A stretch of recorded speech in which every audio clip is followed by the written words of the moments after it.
Good morning. Morning, 239 Live Morning Show. We're delighted that you have joined us. Can you hear me over? I can hear you. Oh, hey.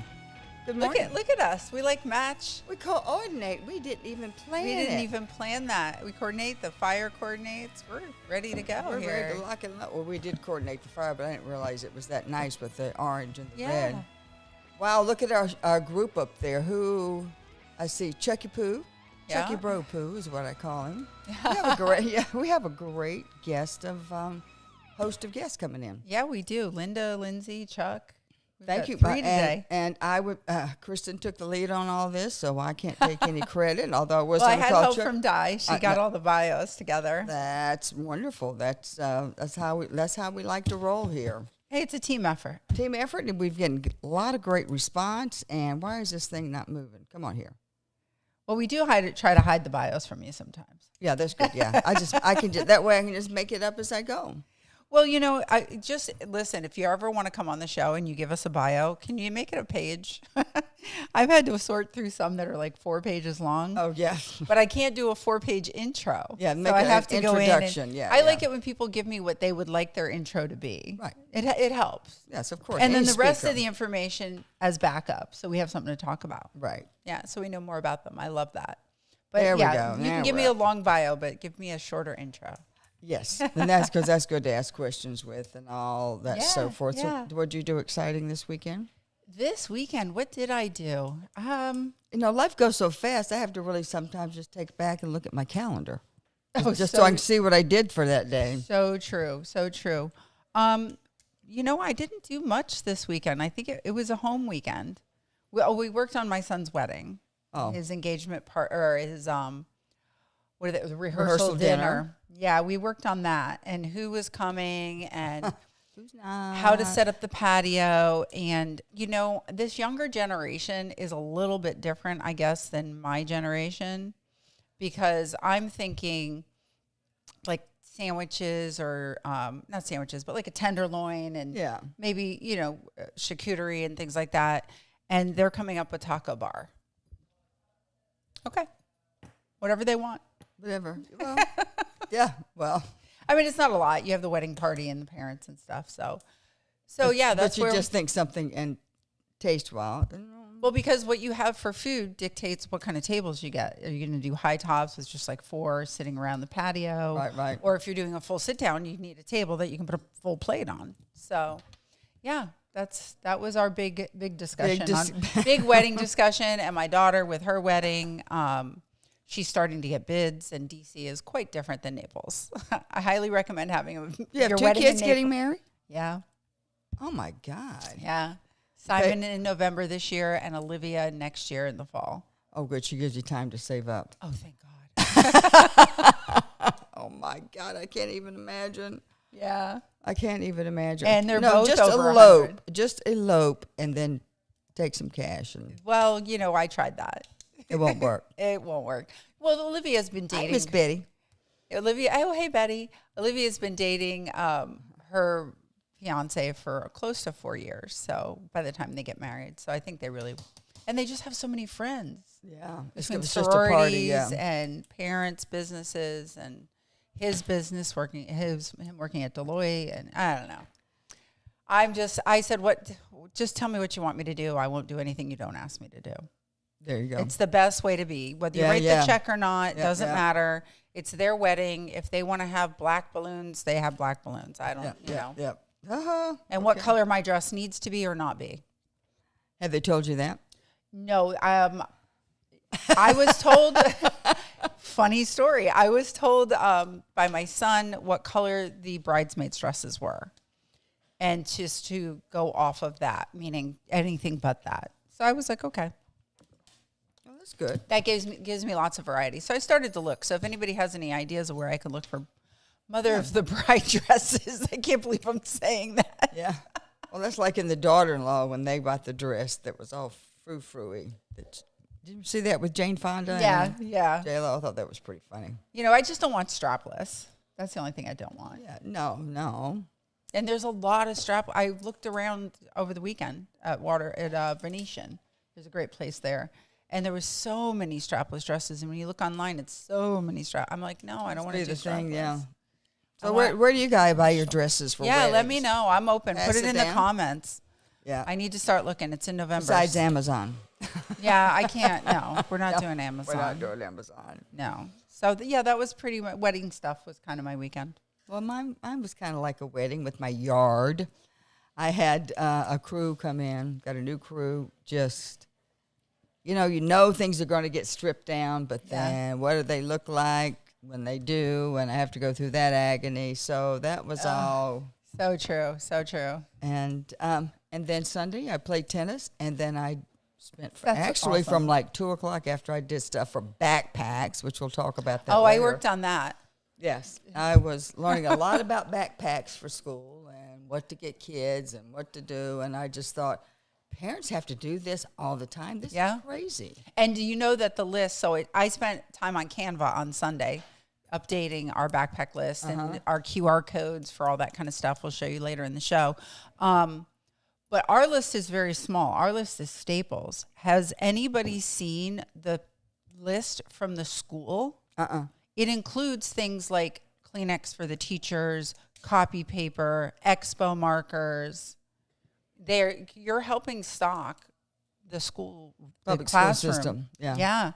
And because my kids, where they went to school, we just had the basics that we had to get, depending on the grade. Sometimes you need more notebooks and folders or whatever. But we just go for the basics because it's easier for people to buy. But just to give to the kids, and then there's a whole separate thing for the teachers. But when you get the list, it's all on one piece of paper, and it's like you have to kind of discern, like, why do I have to bring you 3 boxes of Kleenex? Yeah. Well, I thought they had that listed on the public school. Yeah, it's for the teachers. No, it's all blended in. It's all blended in. Oh, they're being sneaky. Hi, Tim Luce. Hey, How Tim. are you, buddy? I haven't seen you in a while. I did a speaking thing with him last month.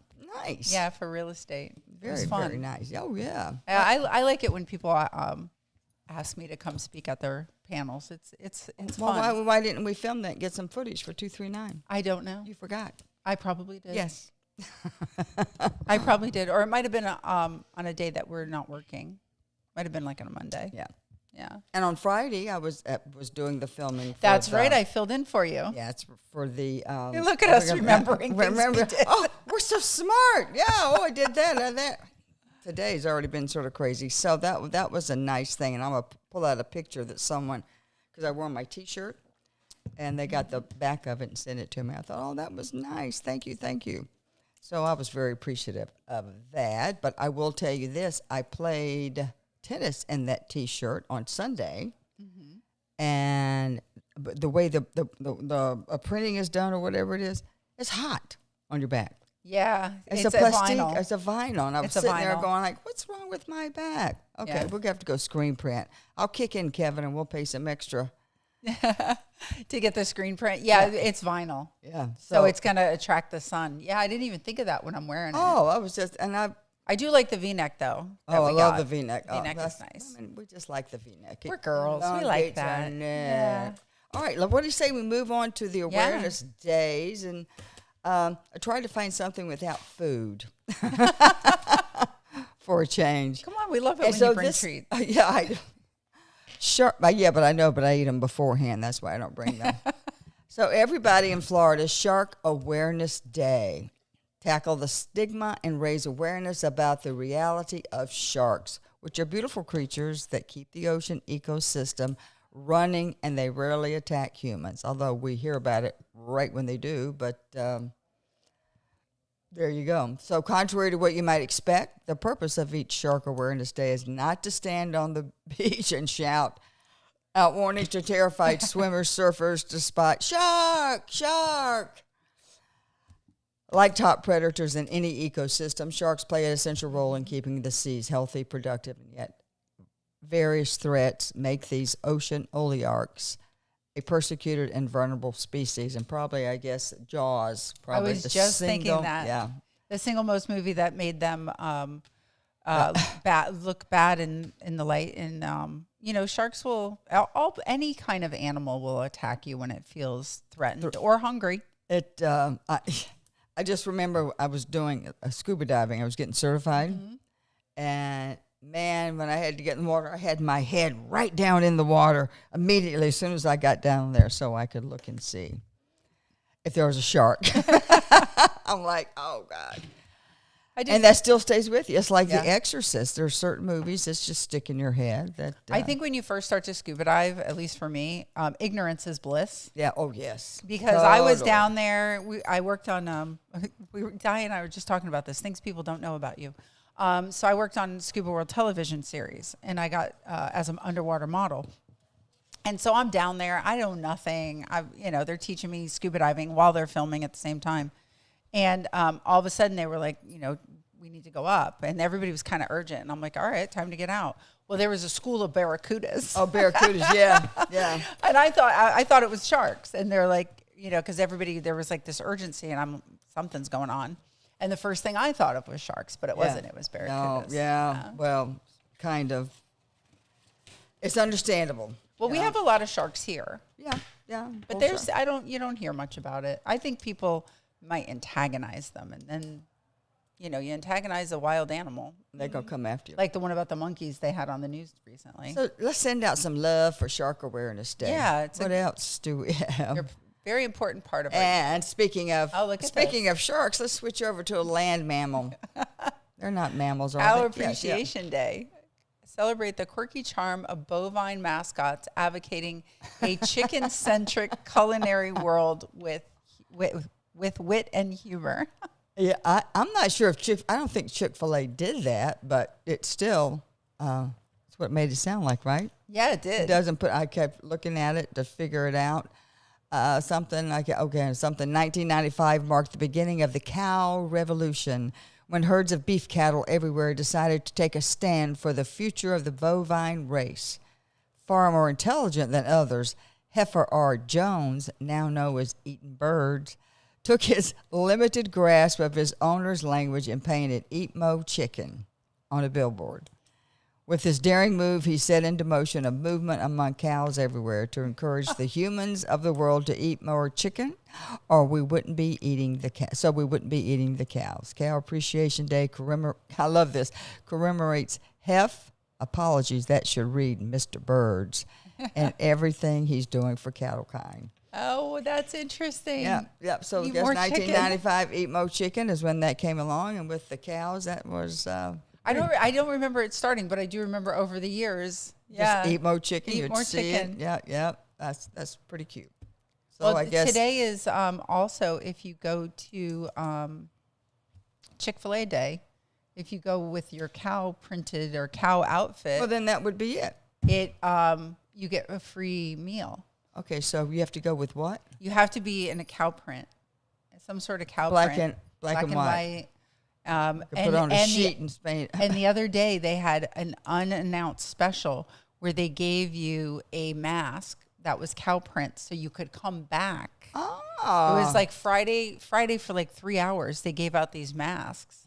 I just randomly went, and I said, "Oh my gosh, that's so strange." Oh darn! Well, and then that must be so people Chick-fil-A. I was like, that was a great promo though, to print those and give them to people so they could come back. Yeah. On the day when Mo Chicken started. So it's the Mo Chicken. July the 14th. It coincides. I didn't know that was Cow Appreciation Day, but here you go. There you go. And get ready to wait in line is all I got to say. Yeah, there will be a definite line today. Today is Bastille Day.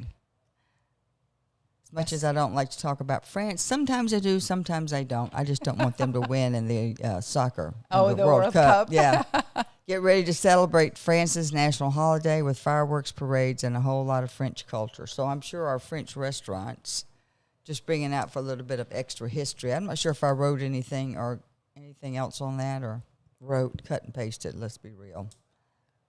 You want to read that? Sure. Formerly known as French National Celebration, Bastille Day is a holiday that's celebrated in France and its overseas territory every year on this day. This day marks the anniversary of a key event during the French Revolution, the storming of the Bastille, which happened in Paris in 1789 and ultimately led to the end of the monarchy in France. Oh, okay. Yep. Its precursor was the Fête de la Fédération, Festival of the Federation, a celebration conceived just a year after the storming of the Bastille in honor of the Revolution, the new form of government, and the newly established political peace. This day became an annual celebration after 1880, when it was brought back as a holiday in honor of the French Republic and commemorate both the Festival of the Federation and the storming of the Bastille. And so I guess we do have to thank France. They were there to help us out during the Revolutionary War. So today is Bastille Day. So look up your favorite French restaurant, Bleu Provence, I'm sure. It's probably we have a few that are good. We have some Yeah. smaller ones. What is it? Cafe Normandy, I think, is another one. Cafe Normandy. I just remember Bleu Provence. And there's a place over by the Old Rooms to Go. I can't remember the name of it, though. The what? Old Rooms to Go. Old Rooms to Go, yeah. Excuse us. On Saturdays, they have like this little table with all their pastries on Saturdays. Oh, nice. Nice. Okay. So find your favorite French place. Check it out. I think there might be one, the running of the bulls. You know what? I wish I would have gotten up the running of the buffalo. Did you see the guy, the bison, out in... oh, yes. They say, leave the bisons alone. Leave the buffaloes alone. Yep. But no, you got to go up walking closer to get a picture because you're not going to be the one that was. It went about 11 feet in the air. Yep. Stay away from the buffalo and the bisons. You should just let wild animals be wild. Right. Let them do their thing. Yeah. I feed mine, but I give them, I don't even look at them in the eye because I don't want them to even see me when I feed them, just in case. So the running of the bulls. Don't know why this is so exciting, but it must be. The running of the bulls draws people from around the world. This thrilling spectacle involves a group of bulls charging through a narrow street guided by daring runners. The excitement is electric, and thousands watch and participate. It's a day filled with the anticipation, adrenaline, and community spirit. Whether you're a participant or hanging onto the side of a wall so you don't get gored by one of those things. Oh. I think I just read that part. It's a day filled with anticipation, adrenaline, and community spirit. That whether you're participating or a spectator, the energy is contagious, making this event unforgettable. And I forgot, why is the running? It's on a special day. Not sure. Okay. I was going to look that back up. So it's for the whole running of the bull is through Jan through the 14th. This is the last day, so it was a whole week. People, I don't understand the thrill of being chased by a bull. Like you think you can outrun it. But I have seen when the bull catches a person. And I'm thinking, no, not what I want to do with my life. No, I just that and jumping out of perfectly good airplanes. Just not interested. All right. Just not interested. But for those of you. So there you go. So go hug a shark, go hug a cow, and a bull. To which I say bull. So anyway. All righty. So, and then go have some French food for the day. So who are we going to bring up? Day. Who are we going to bring up for our or should we do the sponsors first and then get our first guest? Yeah, let's do that. Okay. Our partners, we know 239 Live is our partner. Well, he just went back to get someone. Should we tell him who it is? He's going to go. I guess whoever he brings up. Well, I told him who to get. Oh, you did? Yeah, okay. Yeah. Okay. And the other partners, Amherst Roofing. Always a delight to hear from them and to see them. Frank Sun Moving and Storage, the movers who care about service. Very important. Yeah. As Kristen says, do not move your. I say that every time it comes up. Don't move your own stuff. It's not worth your back Royal problems. Scoop, eat dessert first. That's exactly what we did last night. Oh, good Matt, for you. We got to get you back up here, Southwest Florida Veterans Alliance, serving those who served. So, and Life in Naples magazine. Thank you, Reg Buxton. We look forward to having you on in a couple more weeks to get caught up on the stuff going on in Naples. And then myself, Kristen Weirden, I sell real estate. I've also do coaching, and now we are filming Icons of Naples here in the studio. So excited to make that happen. Bring that back. We've been on a little hiatus, but we've got, I think, 7 episodes to edit, and new guests coming up about 3 or 4 a month. Baby came back. Yeah, we're back. Baby's back. Okay. And, well, I am excited about our first guest. Yeah, come on up. So come on up. I call him Mr. Checky Bro Poo. Good to see you. Oh, I'll get it out. See you. It's been so long. I adore this man. I adore this man. What's happening, guys? Known him for at least 20 years. At least 20 And years. you look exactly the same. I'm trying. He does I'm not trying. change. Must He be does the not hair. change. Yeah, he is the bald look, yeah. Well, in So case it's you not- don't Put your know headphones who, on. Huh? Okay, I'll go with the headphones. Yeah, you got to go with the headphones. You know the drill. Now it's Why? official. All right. I Yeah, like you're it. I like officially it. on set. It's a nice set you guys got. Thank here. you. Yeah, I like it. Thank you. It looks really good. Well, tell him a little bit about Well, let me give his our intro. bro. Yeah. Okay, Chuck Ardezzone. I got a bio and an intro here. Hey, all right. Producer, showrunner, actor, stuntman, and host with more than 25 years in film and television industry, produced thousands of hours of television commercials, branded content, documentaries, and feature films while continuing to work as an actor in film, television, and commercials. Current slate spans scripted entertainment, documentaries, featured films, and innovative digital content. Wow. Listen, go. there's so Go much you figure. can't even possibly. And then it's Read. 3 pages of all the things. Yeah, I get busy. I'm very busy. I'm thankful to be busy right now, so it's good. Well, it's been. Yeah. I follow you on Facebook, obviously, so we know some of the stuff you were doing, and we were going to target it down to a couple of things. Yeah, Is we that- are. Yeah. So Chuck and I were on the phone last night, and he has some amazing projects that he's working on interested in that. and that are getting published. So you want to start with what you're working on, or that are published soon? Yeah. So we have a couple really cool things going on.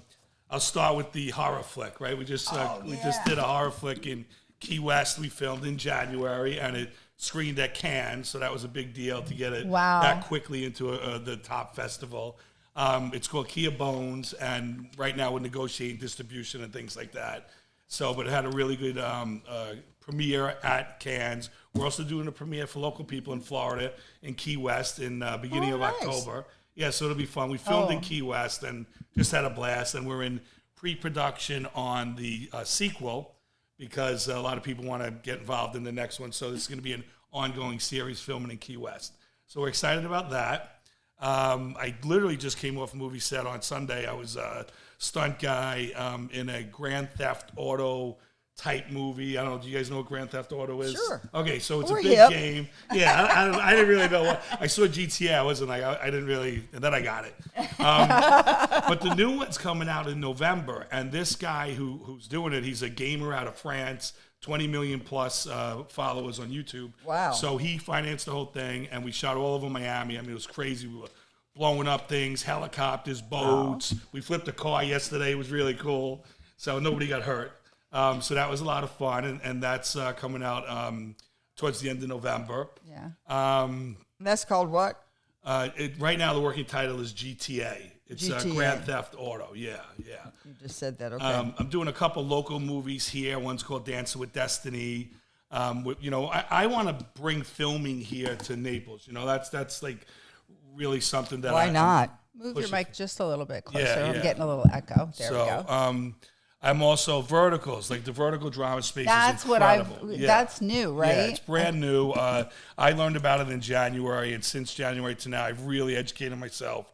I've learned a lot about it. Not everything. I'm still learning every day, but I've learned how to get into the business. What do you got to do? And they call it, for people who don't know, it's called verticals because it's meant to be viewed vertically on your phone. So to the filmmakers, like you guys know, usually you're shooting horizontally. Right. So this is shot differently. So the framing's differently. Yeah.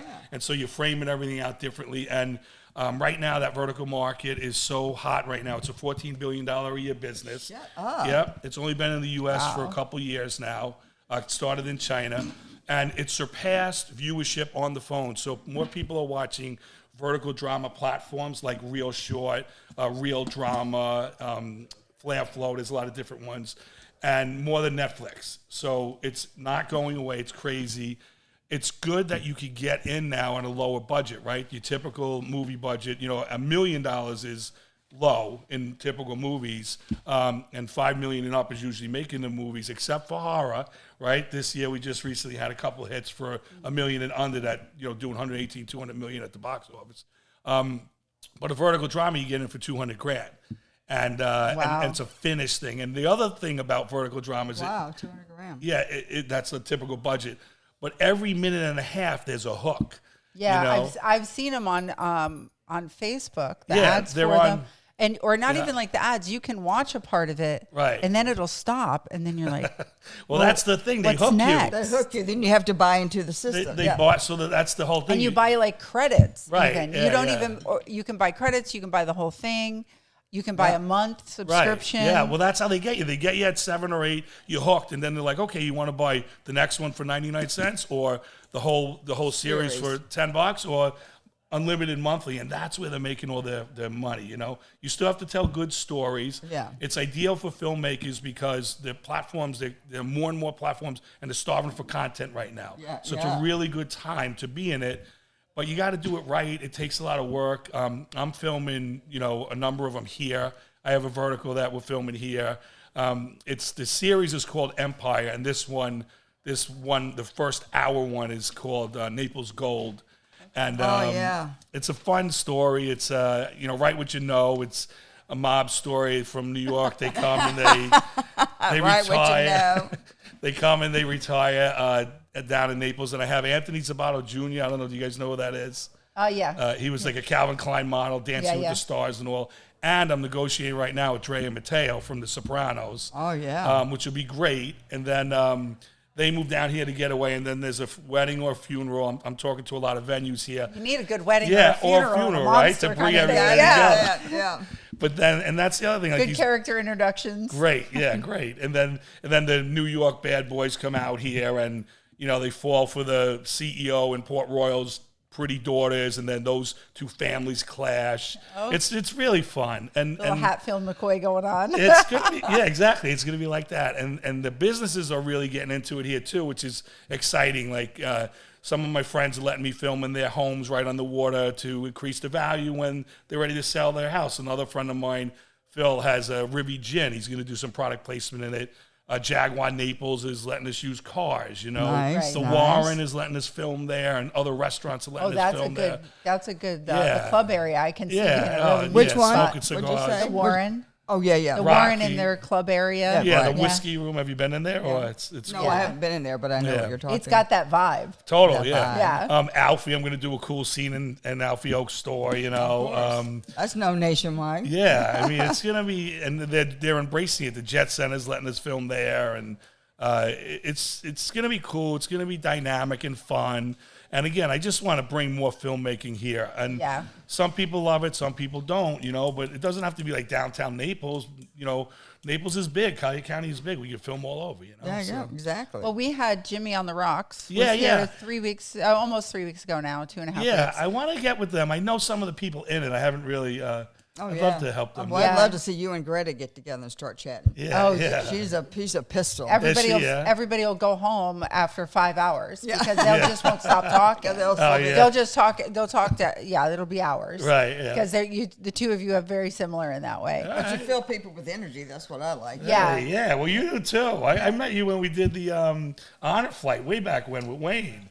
Yes. Way back when. Yeah, way back. The Wayback Machine. I actually sent a thing to. I think I'll put up a little bit of that. But yes, you did. Yeah. You were so gracious, and we pulled this together like in no time. Right. Yeah. And we got Randy Smith to give us a trolley so we could take a group of veterans down. Was it your studio? We have my studio. We Down to a interviewed studio. everybody. Yeah. And we lined them up and. We got to do that again. I mean, these stories, yes, because those stories are incredible, and I like to capture them, and then their generations to come can hear them speaking, not just reading about it, Yeah, well, it was sweet. They didn't get to talk very long, so we had so many, but the point is we got their faces and we captured them, and that makes it wonderful. But you do. We're starting the Veterans History Project again. We have a lady that's 100 years old, 102. Wow. Yeah. That's cool. We're going to film her, I think, not film, but do the Veterans History, the questionnaire to send to them. But we do. We still got a few World War II left. We got Koreans and Vietnam veterans. So, that was a great. I see Wayne in the back cheerleading for you. I like there you go. Yeah, he's good at that back there. Yeah. So you said you've been talking to people about credits, because we also had, we were talking about that with the producers on Jimmy on the Rocks. Yeah. But we were also talking to the music, some people in music, Right. who are about venues. So can you explain to people why the credits are important when it comes to venues? Yeah. And or even just creating a studio building? Because I think we have great places. We do, Like yeah. Fort Myers, there's so much land near that airport. Right. That's just right. And to warehouses, build. okay, for instance, like these verticals, you don't need tons and tons of locations. I mean, I'm going to use the locations that I have here because they're beautiful. But it's like old school soap opera studios. Like this room would be the prison, that room would be the office room, that room would be the bedroom. Mm-hmm. And so warehouses like that would be perfect for that here. Yeah, and the vertical market isn't going away. It's going to be here for a while.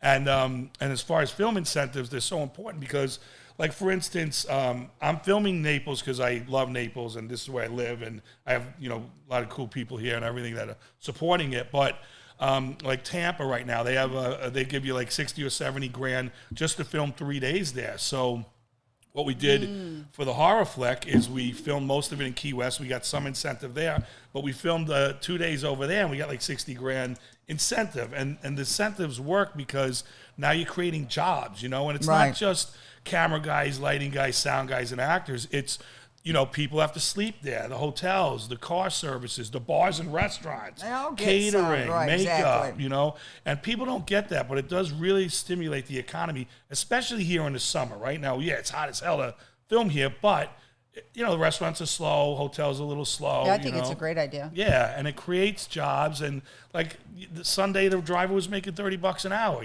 and he's just driving a van around. But then you got the kids in the town or adults who want to learn the business.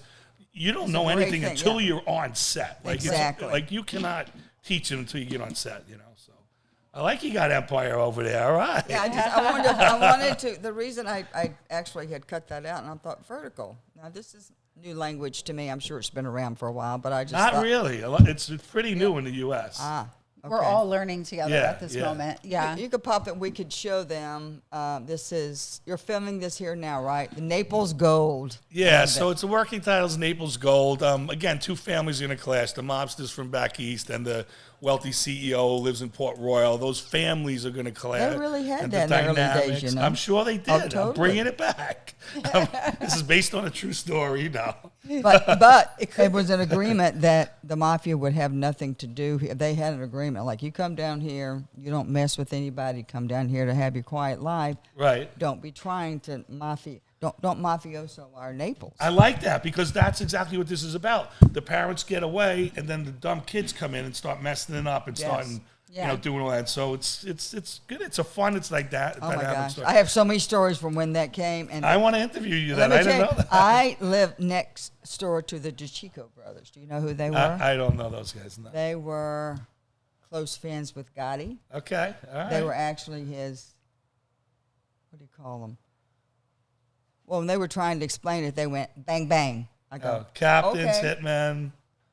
They didn't say. They just said bang bang, and I said okay. Enough said. You don't want. I don't want nothing. No, I don't want to know nothing. And when I saw him, then about 5 years later, I said, "Oh, I know that guy." And I was up in New York, and they were like, "What are you, crazy? Stay away from him." He was my neighbor. What was I supposed to do? They're good guys. Like, that's the funny thing. You say, "Oh, they're good guys," except when he killed somebody. Well, they have a proclivity for some things that are, and that's a good. Yeah. Well, some people need that. Yeah. So, slide on. But anyway, I think that's great that you're doing that. There's a lot of good little. So we have it. Wait, there was one more in here though. What is the SS Islander? Oh yeah, how did I forget that one? That was crazy. We were just out there. So that's a documentary. It's a docuseries. This was the one in Alaska. In Alaska. Oh, I saw those pictures. Oh my God, we were in Alaska for 45 days, and first it was supposed to be 15 days, and we got there in October, and it was still cold, really cold. But next thing you know, we didn't leave till like the day before Thanksgiving because we kept getting closer. We kept bringing stuff up. I mean, we brought all kinds of stuff up. We brought up like big pieces of the bow and the ship. We brought up gold. We brought up silver. We brought up bones. A lot of people died in that wreck. It went down in 1901, and like 70-something people died. And there was $1.4 billion worth of gold in today's value down there. And, wow. we're going back. We brought up gold when we were there last time. And we brought up a bunch of stuff. Not a lot, comparatively so what's down there. IRS, just stay away. Yeah, we didn't bring up shit last time, by the way. No. Yeah. We really didn't. I mean, geez, now you got me, yeah. Well, a little bit. People don't realize this treasure hunting is a thing. Oh, yeah. I mean, they've made movies about it and stuff, but there's actually people who just go out there. So you went with basically treasure hunters. That's a good point. So the group that I'm with, T3 Exploration, they've been doing this treasure hunting forever as a business, right? Mm-hmm. Like, they're not just like, oh, wow, I heard there's a treasure there, I'm going to go find it and do a little research. These guys are really, really smart entrepreneurs that have been together for years. They started with the guy out in Key West, Mel Fisher. Yes, and they started with him, and then they broke off. And Mel Fisher, I don't know if you know the backstory, but he did find a lot of gold and everything. But then he had investors coming in, and something went sideways. But these guys are doing it strictly as a business. They're not emotional about it, where a lot of people are. And the technology they're using is incredible. Like, they pinpoint where this bow was, and their first thing was that we thought, okay, so the bow, it broke off, and then the gold stayed in the ship and went down, and it didn't. We found out later. I'm not going to tell you what we found out, but we're going back now.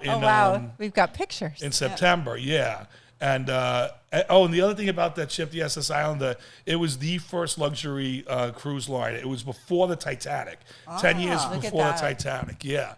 And first cruise liner that had working electricity, and, like, there were all kinds of, elite. So why did it go down? Well, there's two. There was the elite. Yeah, and they were partying, and the captain might have been drinking, and it was known to be front heavy. So when it left, the front was heavy, and that's where the gold was, and the whatever's rowing it in the back was out a little bit. And the reason in 1902 was the largest Yukon gold rush amount of gold ever found in history in 1902. This left in 1901, so it was a little less than that year.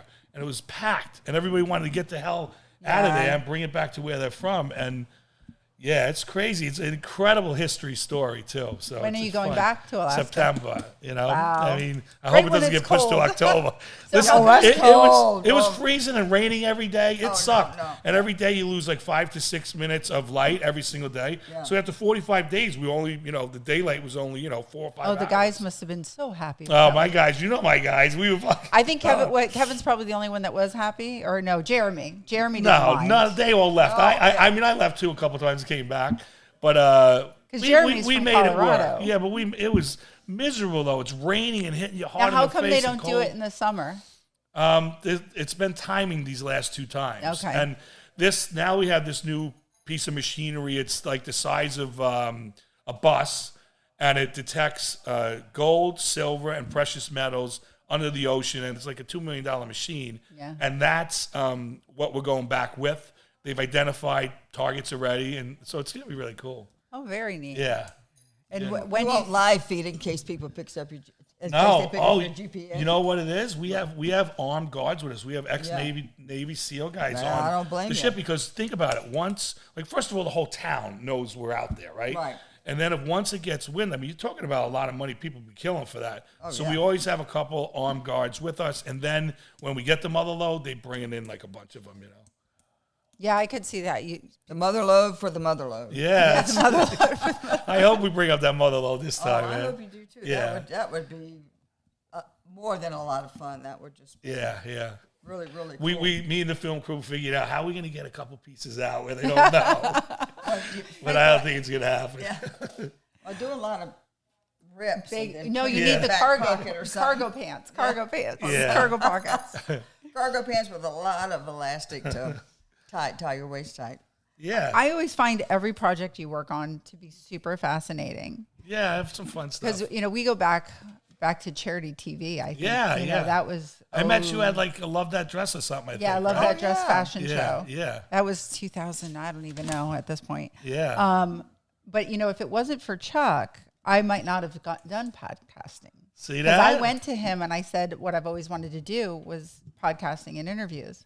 And he said, so let's do it. And I was like, I love Chuck's attitude. I don't know where to start. I didn't want to do it. And Jeremy was like, what? You're fine on camera. We've worked with you before. Yeah, you can do this. Yeah. And so I did the Kristen Weirden show on a green screen. Yeah, it was good. It was good. Your first guest was a big one. The what was she, a model or something? Miss USA, right? I had Miss USA was one of my guests. The first one. We had to do that one on site. Right. Which was really something I had, let me interview somebody on site. Right. So we dragged out a whole crew to Fort Lauderdale to do it. Yeah, that was my first one. It was good. And then we interviewed Naples people. And yeah, I like what you do. An icon of Naples is a great idea. I mean, there are so many diverse type of people here. I think you're onto something really, well, if really it wasn't good. For you getting so busy, I would have never found this studio because I had to that? find a new There place. You go. All right. Well, this studio's great. I like it. It looks good. It's really cute. You get everything And need. you know what? That's such a compliment, and it tells you how this industry can really work together with each other. Yeah. Because you have a studio, Yep. you can do podcasting, but you hone in on a different,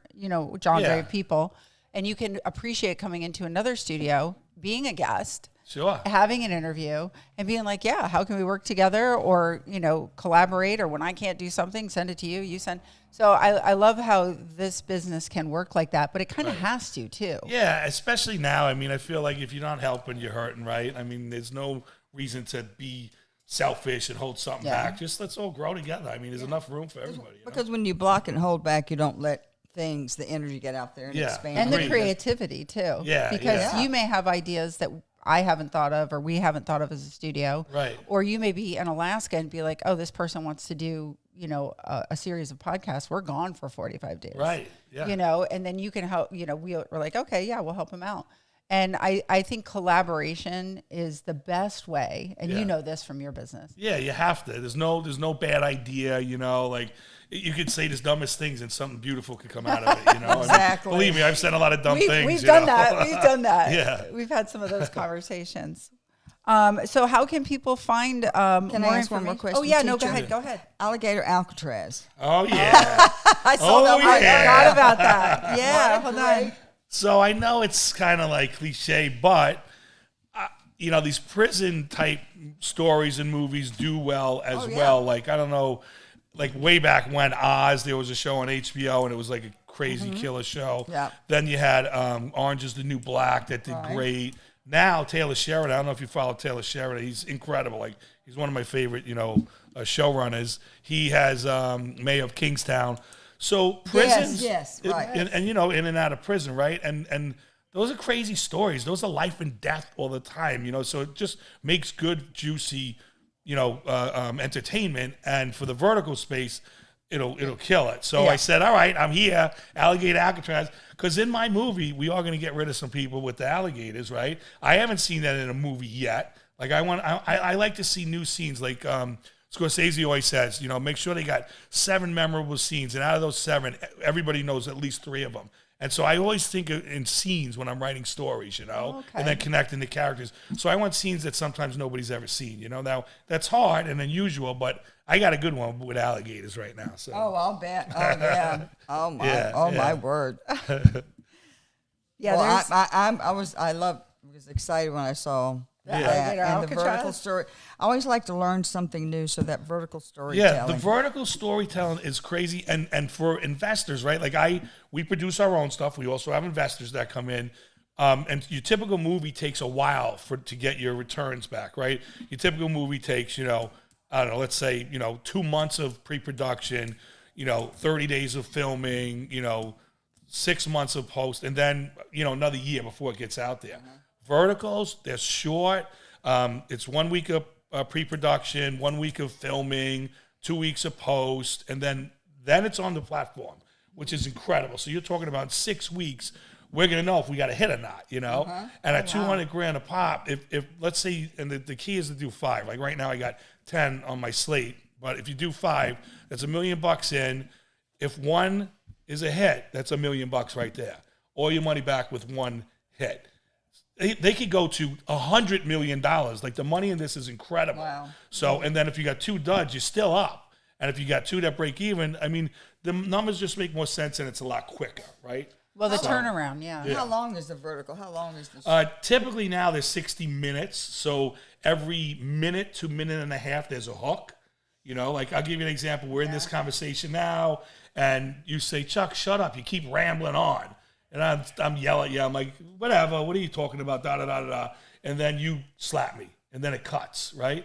So now you're like, oh shit, what's going to happen next? So now they click on the next one, right? And then we pick it up there, and it happens, and then something else happens. But they hook you with these 6 or 7 things. And again, a minute and a half scenes, mini scenes, you know? So it's almost like Homeland because I love Homeland. Homeland on a scale because at the very end they always did something you didn't expect. Yeah, always left. Did you watch the whole thing?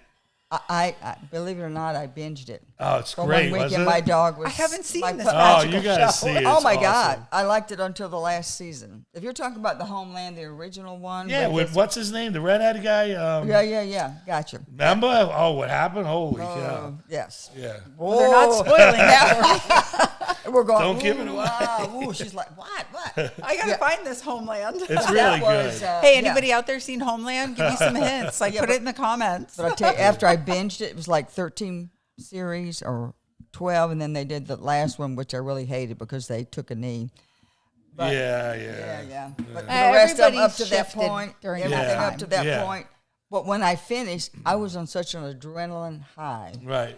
that I'm like, what am I going to watch now? What am I going to do? I know. Right? Well, did you watch the other one with, I forget which one we watched after that. My sister told me, and it turned out to be really good. The guy with Spader, James Spader. Yeah. Oh, that was pretty good. Yeah, you know? yeah. What was his name? Anyway, but he was really, really good. Kind of like Suits. Anyway, okay. Now we had a good time. I got new shows to watch. Yeah, I've Homeland, got- I'm telling you that's. Hey, if you guys have businesses that might want to get involved in this, let me know. I mean, like I said, I got the car dealers, I got cool venues, I got anything. Like I'm going to be able to create a scene wherever. I love that you're doing all of this in Naples, or as much as you can in Naples, because it really highlights what we have to offer. Right. Other businesses who want to come in and film. Oh, exactly. Because I think Southwest Florida. I mean, we tried this in the '80s to bring in film and industry, but Hollywood was so in control. Yeah. All we had was Miami Vice, and a few things got filmed. Yeah. And then we lost the credits, statewide That and all was the that thing. stuff. I don't understand why they ever stopped that, but they did. So. I know, and I'm getting into that now. Like, there's a guy fighting for it here, John Kroll. Do you guys know him by any chance? He's K-R-O-L-L? for the city. Yeah, he's a city councilman. Yeah, he's fighting pretty hard for the nice. for the film incentives here now, and just arts incentives, And I have a meeting with him in a couple of weeks, but I'm going to really help push for it. We don't have a film commissioner here now, That's the Kinda thing they took stinks, away. Yeah. Well, I mean, and could be. Might be time for another one. I know, but I don't know the politics inside, but there is something going on. Like Buzzy was acting as, and he was good, and now there's a guy named John who's good, but they have so many hats, so it's not like they're. It's not like they're just focusing on one thing, and you need that focus on that. Yeah, Interesting. And it does really bring the community together, and I don't know, it just like the charity TV thing we did. It'd be nice that if we could get part of it funded, so now we could go and tell all these charities in a fun, interesting way, have these videos. Like, that's the other thing. People are using these verticals, like brands are using the verticals as tools of advertising, right? Because nobody watches commercials anymore. But if integrated into a scene with some fun, love, or crazy, or whatever, and then, the Coca-Cola cans there or whatever, it'll work better. Nobody's not going to scroll through it, Like Procter & Gamble just did one. They sponsored a whole vertical. Dr. Pepper did one. Crocs did one. Wow. Maybelline did one. Yeah. It'd be nice to get that. Yeah. I want to do them here. I've been talking to Tony at Zoomtown. I'm like, Tony, let's do it. Because they have a number of stores. People who have a number of stores, this works best for people, not internationally, national reach on their businesses and brands. But it'll also work local too, I'm saying, well, that is local, but it reaches out. Right. Yeah. It's nice to keep the money local. And I think just Southwest Florida, because it's cheaper to film here, it's easier to get around. It's not as congested now as like Miami and Fort Lauderdale. And LA. Look at LA. And they've lost all their studios, basically. Everybody's going somewhere else. Yeah. They're filming in Canada because it's just, too expensive. And out of the country. Yeah, out of the country they're filming in. So I think Southwest Florida is ripe for it. That's what we were talking about with Jimmy on the Rocks. And also, we'll have to connect you with the guy that was here. Oh, you weren't here Friday. He was. He started a foundation to bring in live music to venues. Okay. So he started a nonprofit. Right. So, and he's of the same mindset as yourself, as I am, as we all are, is bringing in more arts and entertainment to Southwest Florida. Yeah. He's a non-for-profit bringing in Live music to venues, but he has the same problem. He needs a space that's got that 1,500. Oh, 1,500, yeah. 1,500 to 2,000 seats. Yeah, but how does that compete with someone like, I don't know, a for-profit business that's bringing in bands? I don't get, was there something? Well, no, they have a for-profit part and a non-for-profit part. And the non-for-profit part helps fund, or the profit part helps fund the non-for-profit part to bring in new businesses or help the arts. Nice. So, it's a place to put some of the monies to contribute to the community because you have to write that stuff off. I have a friend who has something called Hayden Falls. Have you guys heard of it? It's kind of new. He has a 300-foot waterfall out there. It's crazy. But it's a big venue, and it's in Naples. It's like East Naples. Yeah, he's a friend of mine. He's actually helping. We're filming something there. But it's great venue space, so, I don't know. I'll connect all you guys via email. Get together, have the lunch. three of you can all talk. Have lunch. Yeah. And just, at least get connected, get each other's information. Yeah, that'd be good. Because this is how things grow. This is how ideas get created and Yeah. Let's do it. Let's do it. We'll have vertical snacks, so we won't be sitting too long. All right, how do people get in touch with you, Chuck? Go to my website, introublezone.com. That's the best way to get me. I mean, I get a lot of emails, but just hit me up and saw me on the show, and I'll hit you guys back. On the show. There you go. Yeah, He'll talk to you anytime, any place he's got time. Yep, for sure. Yeah. Well, All thanks right, for buddy. joining Yeah, us. thanks. So Good to much. see you It was guys. so Appreciate great you. All It's right. always fun. Appreciate you. Yeah, Always it's a awesome. good conversation. All right, I'm gonna let you guys keep going. You're still solid as a rock, honey. I'm trying. Moving a little To slow. have the but- cutest little puppy. I was going to text you and say, bring your little pup. Oh, Dolly, yeah, she's a nut. Thank you guys. That was fun. I'll see you later. all Great right? to Thank see you. Thank you. Yeah. No, and you know what? Just the wealth of information because of the years in the industry that Chuck has from the bottom up. I'm just going to say again, introublezone@gmail.com. Introublezone. So you could check that on his. Or if you want to be involved with some of his projects. Because his projects are just different than ours. Yeah. He's just, he's just so, he's always been creative and doing the new thing and out there and blah, blah, blah. But speaking of creative and new things, we have two more guests. We have two more guests. Who do we want to bring up next? Linda or Lindsay? You're great. I'm in charge. Okay, let's bring up charge. Linda. Linda. She was here early. Oh, I think we're going to find her fascinating because I've been following her ads for years. Oh, well, you have. Okay. Have. Just because when I see them, I thought, first time I saw them, I thought, what the heck is this? And then. For Naples, right? Yeah, I was just like, oh my gosh. I have seen it recently. Yes. So I didn't know it was around as long as it has. So 2005, for those of you who don't know, Linda Goldfischer is the founder and CEO of Prestige Matchmaking Pros and has been helping singles find meaningful relationships since the beginning of her career in corporate matchmaking in 2005. After founding her own company, Prestige Matchmaking Pros in Naples, in 2018, she has helped countless Southwest Florida singles build healthy, lasting relationships. Wow, this is going to be fun. And one of your relationships was on the cover of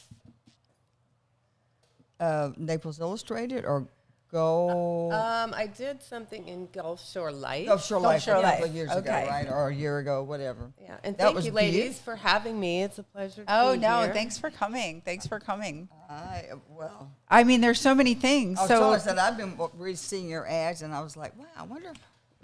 I'm not used to being on this side of the interview because I'm used to interviewing my clients Welcome. and qualifying and screening. Well, them. that's okay. Yeah, you look great. Your color looks great. Your hair looks fabulous. And I love your matching outfit. Well, we did not coordinate. telepathically. Yes, Yeah. we did. Yes. Yes. We knew today wanted to be a bright day.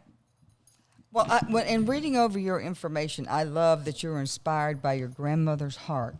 for lonely widow and widowers. Tell us about that. Well, I did spend a lot of time growing up on her farm and my grandfather's farm, and she was always concerned about anybody who was isolated, because you're in a rural community, anyone who's lonely, and she volunteered daily almost at the Good Samaritan home, so it's the nursing home. And she dragged my sister and I up there to sing songs in German. So I think, looking back, it's been part of my heart and what I have a passion for is, because most of my clients are 50 and older. It's obviously Southwest Florida.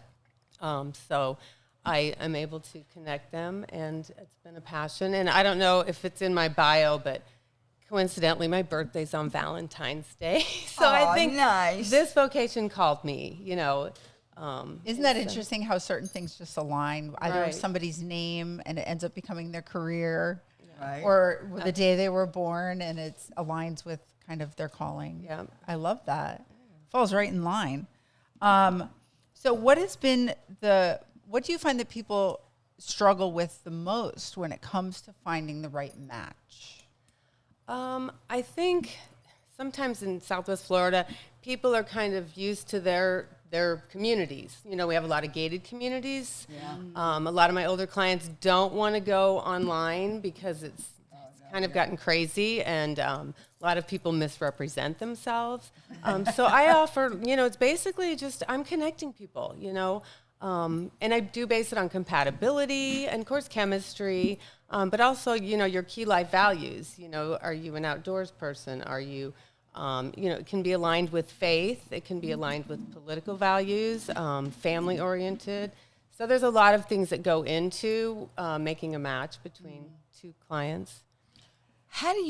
Is there a way to vet grifters? I'm not saying yeah, that's the right way, but I'm just I do my thinking. due diligence, and I do background checks on all the clients, and I check their credentials and make sure that they are who they say they are. So you can feel safe to go out on an introduction. I set up the introductions for the clients.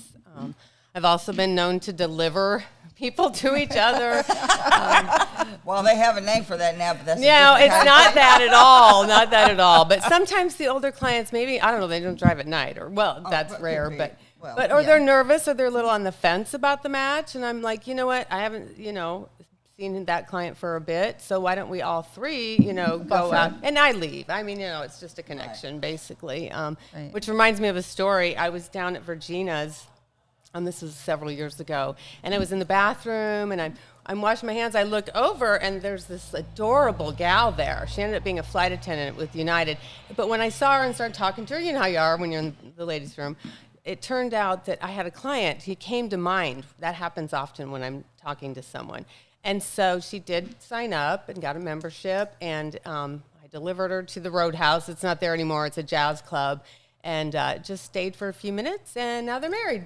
So, yeah. Wow. And he had been dating a little bit younger, which, is kind of an issue sometimes with gentlemen. And she ends up being 5 years older than him. And they're in love, my God, he and never they're married. knew.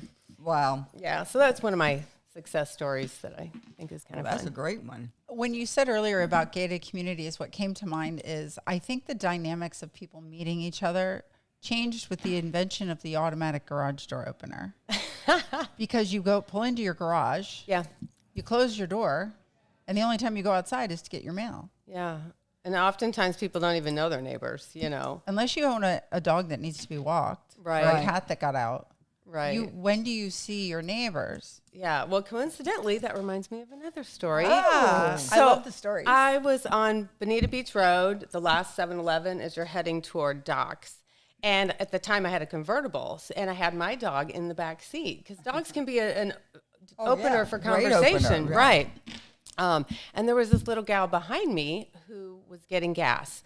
And she asked if she must be a dog lover, and she asked if she could pet my dog. So that started, obviously, I said yes, and that started a conversation. And turns out she's from the Midwest, we're from the Midwest. She had just moved to Florida to finish her degree at FGCU, lived down the street with her grandparents. And it was funny because my son had recently moved here from up north, and they're both in their early 20s. And so he had dated a girl for a few months who, of course, mom didn't like anyways, and had just broken up with her. And I said, make a list of all the qualities you're looking for. You want someone who's athletic, who's outdoorsy, who's college educated, whatever it was. And like the next day is when I met her, and I immediately thought of my son, but I didn't want to be pushy about it. And I said, he's going to Grow Church, and he's in the young adult group. I said, maybe, you can connect and then meet some new people because you're new. And so she gave me her phone number. And of course, I went home and I'm like, oh my gosh, Bradley, I met this great girl, and my son was like, yeah, well, whatever, Mom. But he waited a while. He called her. They became friends for about 6 months, and now they're married, and they just had a baby. You have a knack. You have a grandmama. It's a calling. It's, I don't have a crystal ball, but at the same time, I have like a discernment sometimes, or most of the time. And it has to be intuitive. Yeah. If you want to be philosophical, I'll probably get some water there. Oh, thank you. I know I'm dying of this. I kind of thought that, but it. Forgot what I was saying. Well, it doesn't matter. I can't believe it wasn't that important that I would forget. But yeah, it's definitely your intuition went right up. My intuition. I had a bright thought about our water, and now I'm thinking about lunch. Well, we do get done at 12, so it's right at that time where we're always hungry. Okay. What would you say that is an obstacle when it comes to people who are in the matchmaking or looking for someone who also have the co-parenting going on? I know that so that they're can like be divorced. Yeah, but they have there's children and things like that. What do you? Custody. Typically, you want to match people who both have them, or I grew up with a blended family with a stepfather, so I do encourage whether it's the girl or the guy it's okay to date someone with children.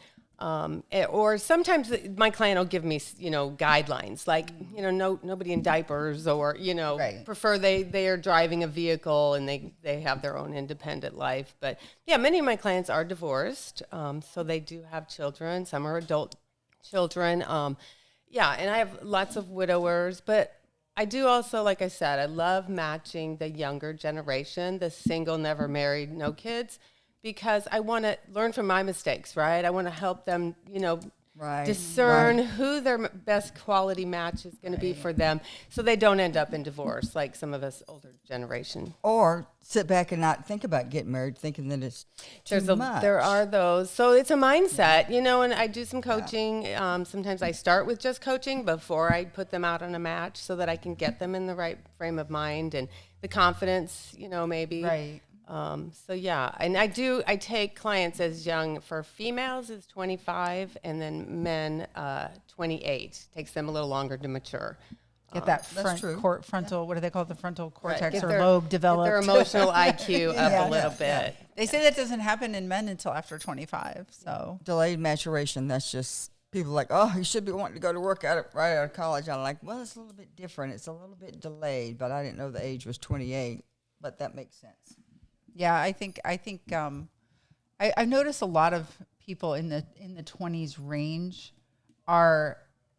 there is a difference. They're delaying it a lot. Even with my oldest, they didn't get married till later 20s and didn't start having children until the 30s. I have a side of my family that they all were married by the time they were like 24, except for one, and that's the one that went to college. And just, had other things going on work-wise. Mm-hmm. And then I have another side of my family where they're all got married in their 30s. It's the strangest. They kind of developed, they got their education and then they developed their career. Or they just were like, I want to enjoy my life. I don't want to be saddled with. Yes, exactly. But I do say do it when you're young. But then again, it's nice to spend time with somebody and do it. Yeah. Because I have another friend who's engaged to someone, and does a ton of traveling. But I know when she was younger, it was not on her radar to be engaged, to be married, kids. But now she's traveling with someone. I mean, don't get me wrong, the girls would go having fun. We always had fun when we would travel together. In fact, she's probably one of my best travel partners. But it wasn't on the radar, like marriage and stuff like that. Yeah. But now, do you find that people all of a sudden go? Not that saying this is her, but it made me think of this scenario. Like now I'm in my 40s. What am I going to do? Their biological clock is ticking. And so they decide to make it more intentional, because you really have to make it a priority and be intentional about it. You have to be open to it. I mean, he at probably, least on some level. he probably isn't just going to come up to your door and ding dong, here I am. Wouldn't that be nice? Well, you wouldn't be out of business though. Yeah. So, I don't know. I look at it when I see, because I have friends that are younger than me and I have friends that are older than me. And I have some that got married late. They didn't get married until they're probably close to 40 or in their 40s. I have some that are still single and they're definitely, pushing towards their 50s. And then I have older ones that, I don't know. It's interesting. It's an interesting dynamic. I wonder what mentality is regardless of age, where they're just like, nah, not interested.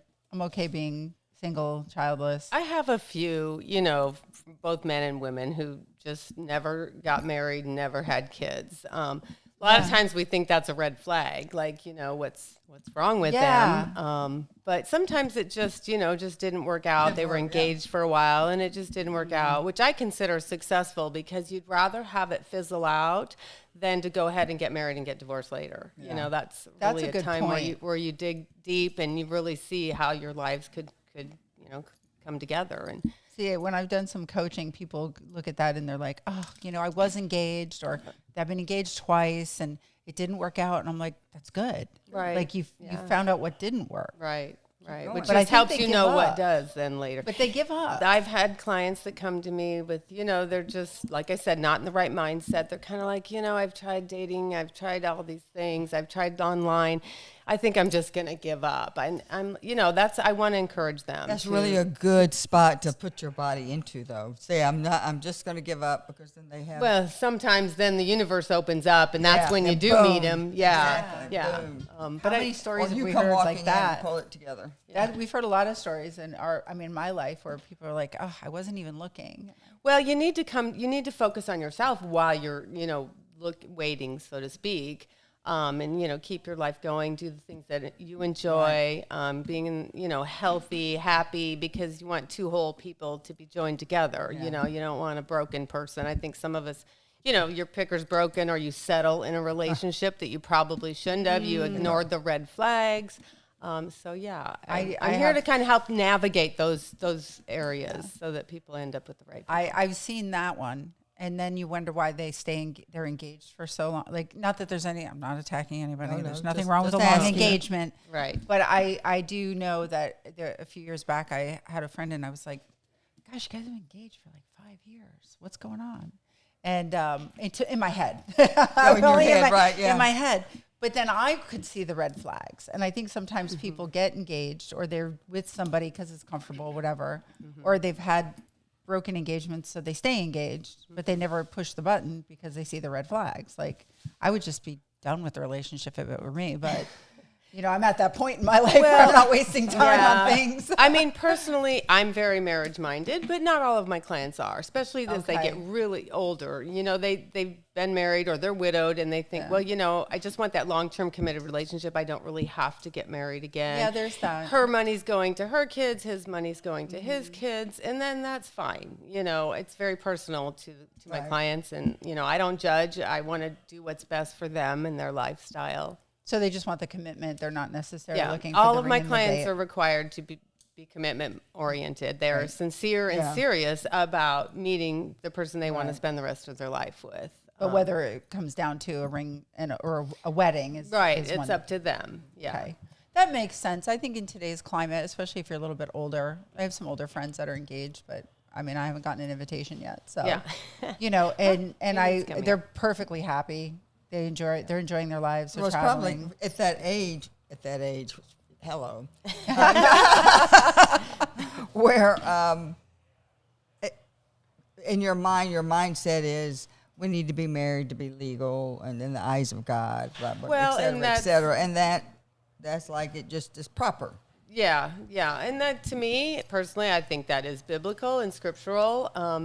So like I said, though, I don't judge. Wayne was like that. Wayne was like, no, we need to get married. I match based on that. I mean, if you want to take it to the next level, especially if you're younger, but any age, are you going to wait till you're married to consummate the marriage? And so some of my clients, they both want that, so I match them accordingly, and sometimes, I'll hear from the guy, well, if she wants to, I will, and others are like, are you kidding me? But, that's right. I have clients from all walks of life, right. from all shapes and sizes. And so, in our business, there's something that's, you say there's a lid for every pot. So I don't discriminate, of course. I want to help as many people as I can because I think it's an important part of who we are as human beings to be relational. So with that said, it's definitely, it can be challenging. Do you do a package deal in case somebody comes back to you a second or a third time? I'm being halfway facetious. I know, because you feel like, well, if they got connected, especially with someone they met on their own, and then that fizzled out, they want to come back, but their membership's expired, for example. Is that what you're thinking? Well, no, I was saying that he would date somebody, and he was like, okay, I'm done with her. Let me try something new. That sounds like the players, and I'm hoping I weed them out, and they go online or go to the bar, and right. I don't have to deal with them. Yeah, so, exactly. Yeah. I've met a few in my life who are like, I actually am thinking of one in particular, that in his later years, he admitted, he goes, I spent too much time as a player. Now it's harder to find someone to settle down with because either his reputation preceded him or there might even be the personality quirks. That from being single so long and being involved in multiple relationships. That they're in this, and I've a couple of times we've had this conversation where I literally said to him, I go, when you have friends come to visit and you bail on them to fly to another city to meet another girl you only met online 2 days ago, there's a bigger problem. Well, they're like they're looking for the next shiny object, and they're distracting themselves. And if they're successful and good looking and a good catch, they're getting a lot of attention from all different areas. So I said it was distraction. I'm glad you said that. It makes me feel better about my idea. Yeah. I mean, sometimes they just mature and realize that having these multiple, especially physical, relationships, you actually can create unhealthy soul ties that can be very hard to then release and to let go of. So I do coaching for some of those things too. I may send him your information. Yes. Because we're friends, so we'll have conversations. I would love to have a conversation with them. I put my coaching hat on every now and then, but I try not to coach my friends. It's a little challenging when they are your friend. I can be a little more objective. And a great guy, successful in his life, just retired. And I'm like, dude, I've tried to help you. Yeah. I'm tired. Yeah, I love him to death. A great friend. Well, we'll get him on the right path. And I really think that he needs to. It's a mindset. To get with someone who's objective. Yeah. Well, I'd be happy to have a discussion with them. I will send him your information for sure. And on that, go ahead. No, go ahead. Go ahead. That was a good bridge leading in. As soon as you said that, I was going to lead in. I thought, we are on the same page today. We're in sync from close to conversation. And sync, Go ahead. So how do we? If I was going to get him in touch with you, how would I do that? Well, you can go to my website. So it's prestigematchmakingpros.com. And there's an application you can fill out online. You can. I have a complimentary guide where it helps take you from first date to exclusivity. It's a digital guide, and you're welcome to email me as well. You're welcome to call me. My phone number is on my website. No stalkers, but yeah. Prestige Matchmaking Pros. I'm on social media too, so if you want to remember my name, it's kind of unique. So as far as Goldfischer, Goldfischer. Just reach out. And we have the 239 Live Connect. Happy to drop your information in there. You're welcome to do that at any time. I would love that, and I've really enjoyed being here. Told you it's like so bad. It wasn't so bad. Living room conversation. Yeah. Living room conversation. And we're going to get your headshot. I don't know if Kevin already did that. He's pretty good about that. Oh, in the green room, yeah. We went ahead and did it. He's already Johnny on the spot. I can't ever catch him. Robert's here today, so he. Well, those little Instagram cameras. The Instagram camera, It's called whatever. But our wall of fame. I'm so happy. Yeah. Well, thanks again. Yeah. I'm gonna go ahead and take these off. Thank you. Have a great rest of your day. You have a great day too, my dear. Thanks. She's just the sweetest thing this side of the Mississippi. Yeah, and that's, I think when you get to a certain point, or you just don't want to go through that online minutia, I think it's a great idea to use a matchmaker. I was Lindsay? single for like 10 and a half years, and That's half my friends. I went on one because I said, okay, fine, I'll get it. Well, I forget what it was. But it was on there for like 2 days, and I took it down. I said, I can't do it. I don't want to do it. I'm not going to put myself out there. Not that I won't put myself out there, but I just don't I don't know that I could. want to do that.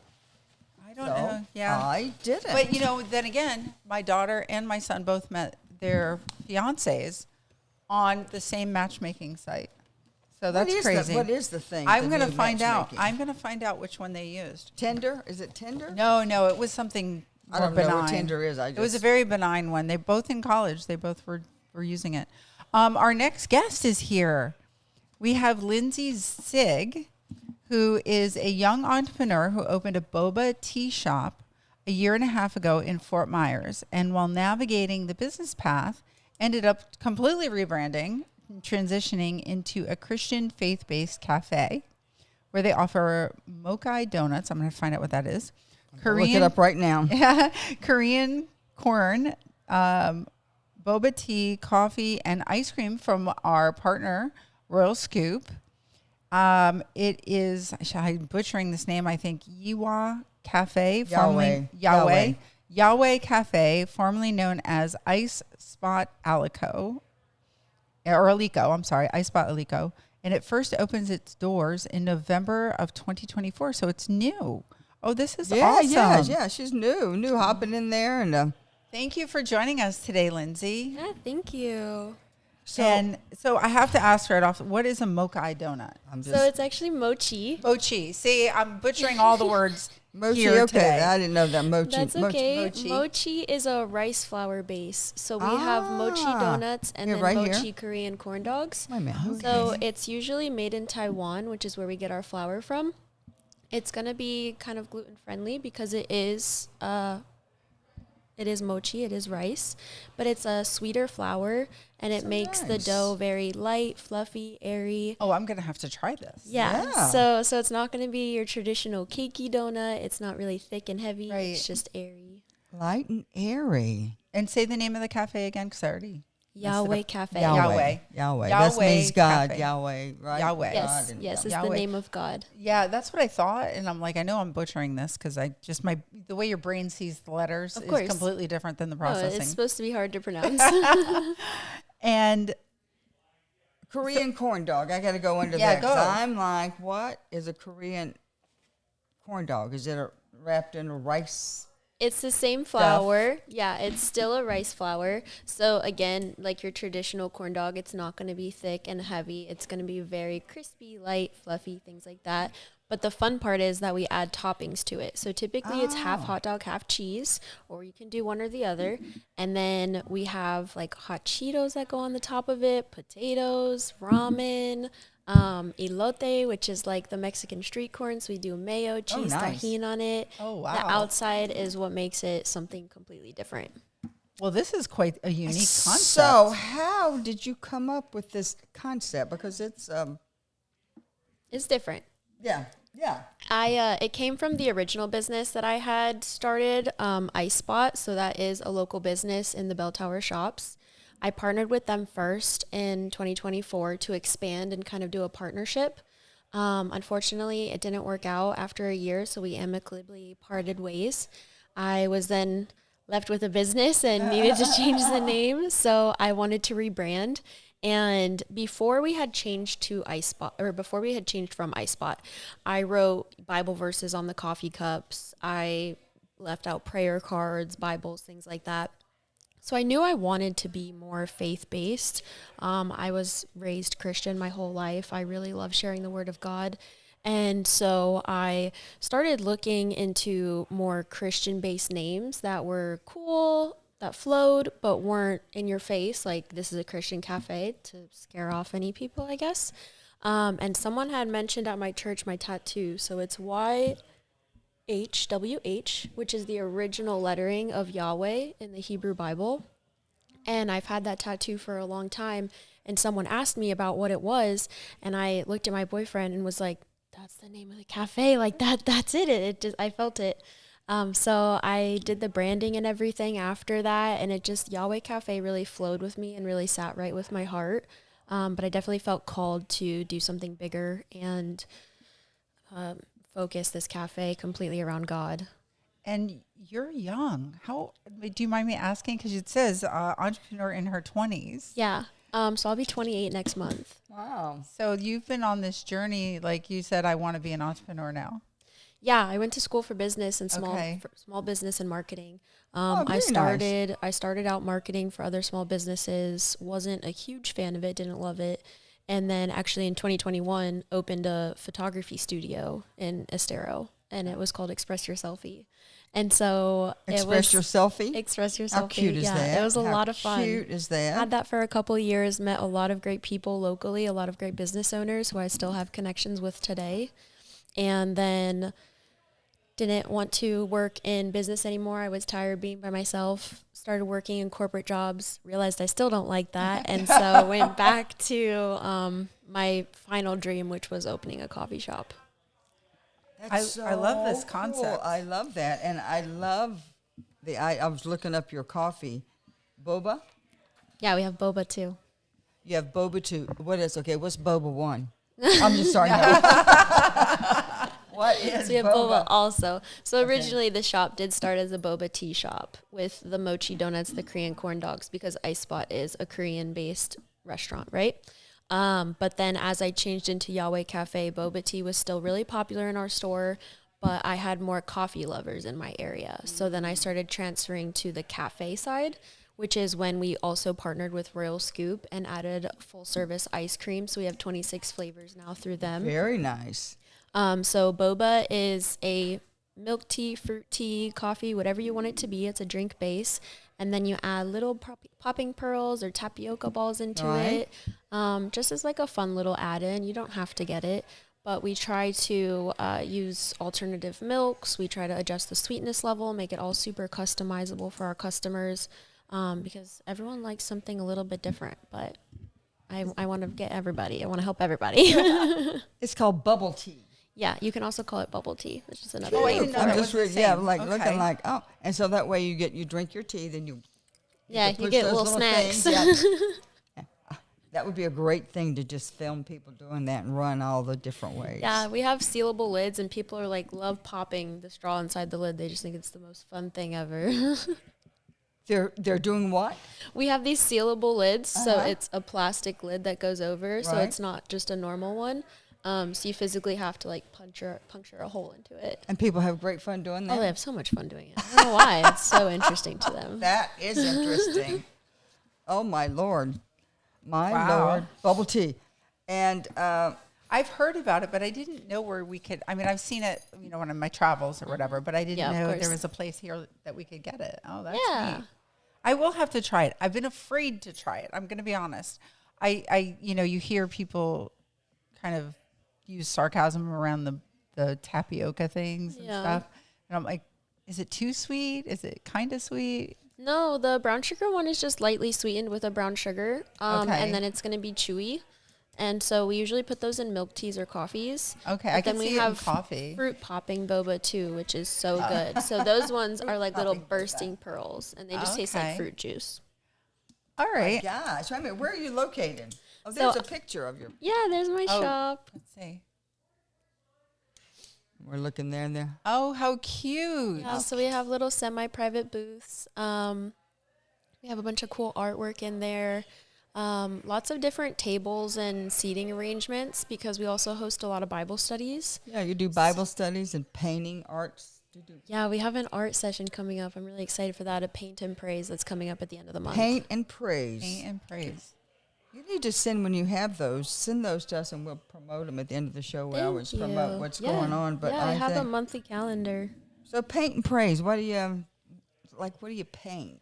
I actually had an artist from Tampa reach out to me and say, I just love your store. I love the concept. I will drive down to Tampa and host a Paint and Praise event. So it's going to be like a paint and sip where she sets up her easels, her canvases, and we're going to paint something that's more on the Christian side, I guess, on the faith-based side. So she's going to have a Bible verse and something summery that we can paint. I haven't seen the design yet. She's going to surprise me. Oh, nice. Nice. And you have Mommy and Me Craft, too. Yeah, we just had a Mommy and Me Craft. We have multiple of those coming up. That same company, they're actually going to do them once a month with me.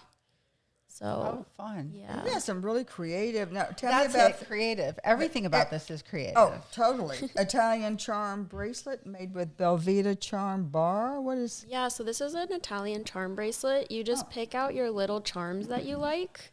And so all of them have some type of meaning to me, like coffee lover. I have a cross. Those like were that. very popular in the early 2000s. Yeah, they because were. I have one. Yeah. And I haven't seen them since. Yeah, so there's a mother and daughter company locally where they just travel around and Are they called Bella Vita? they are called Bella Vita Charm Bar. Yeah, they're really sweet. They're really nice. They come into my shop every once in a while. They're coming back the end of this month because our last event, I was at full capacity in my store. We couldn't fit another person in there. They loved it When so is much. that date so we could come at least get, can we get some The pictures? 31st, the 31st of this month.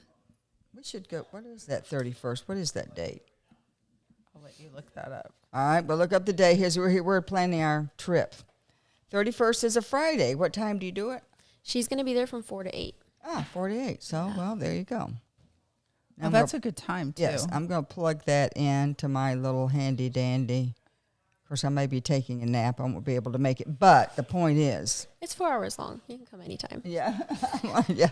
Well, before you get to capacity again, it sounds like you're creating a great community space where people can come gather for different reasons, times, places, or just grab a coffee. Yeah, that's my main goal. I really just wanted it to be a safe space, a peaceful space.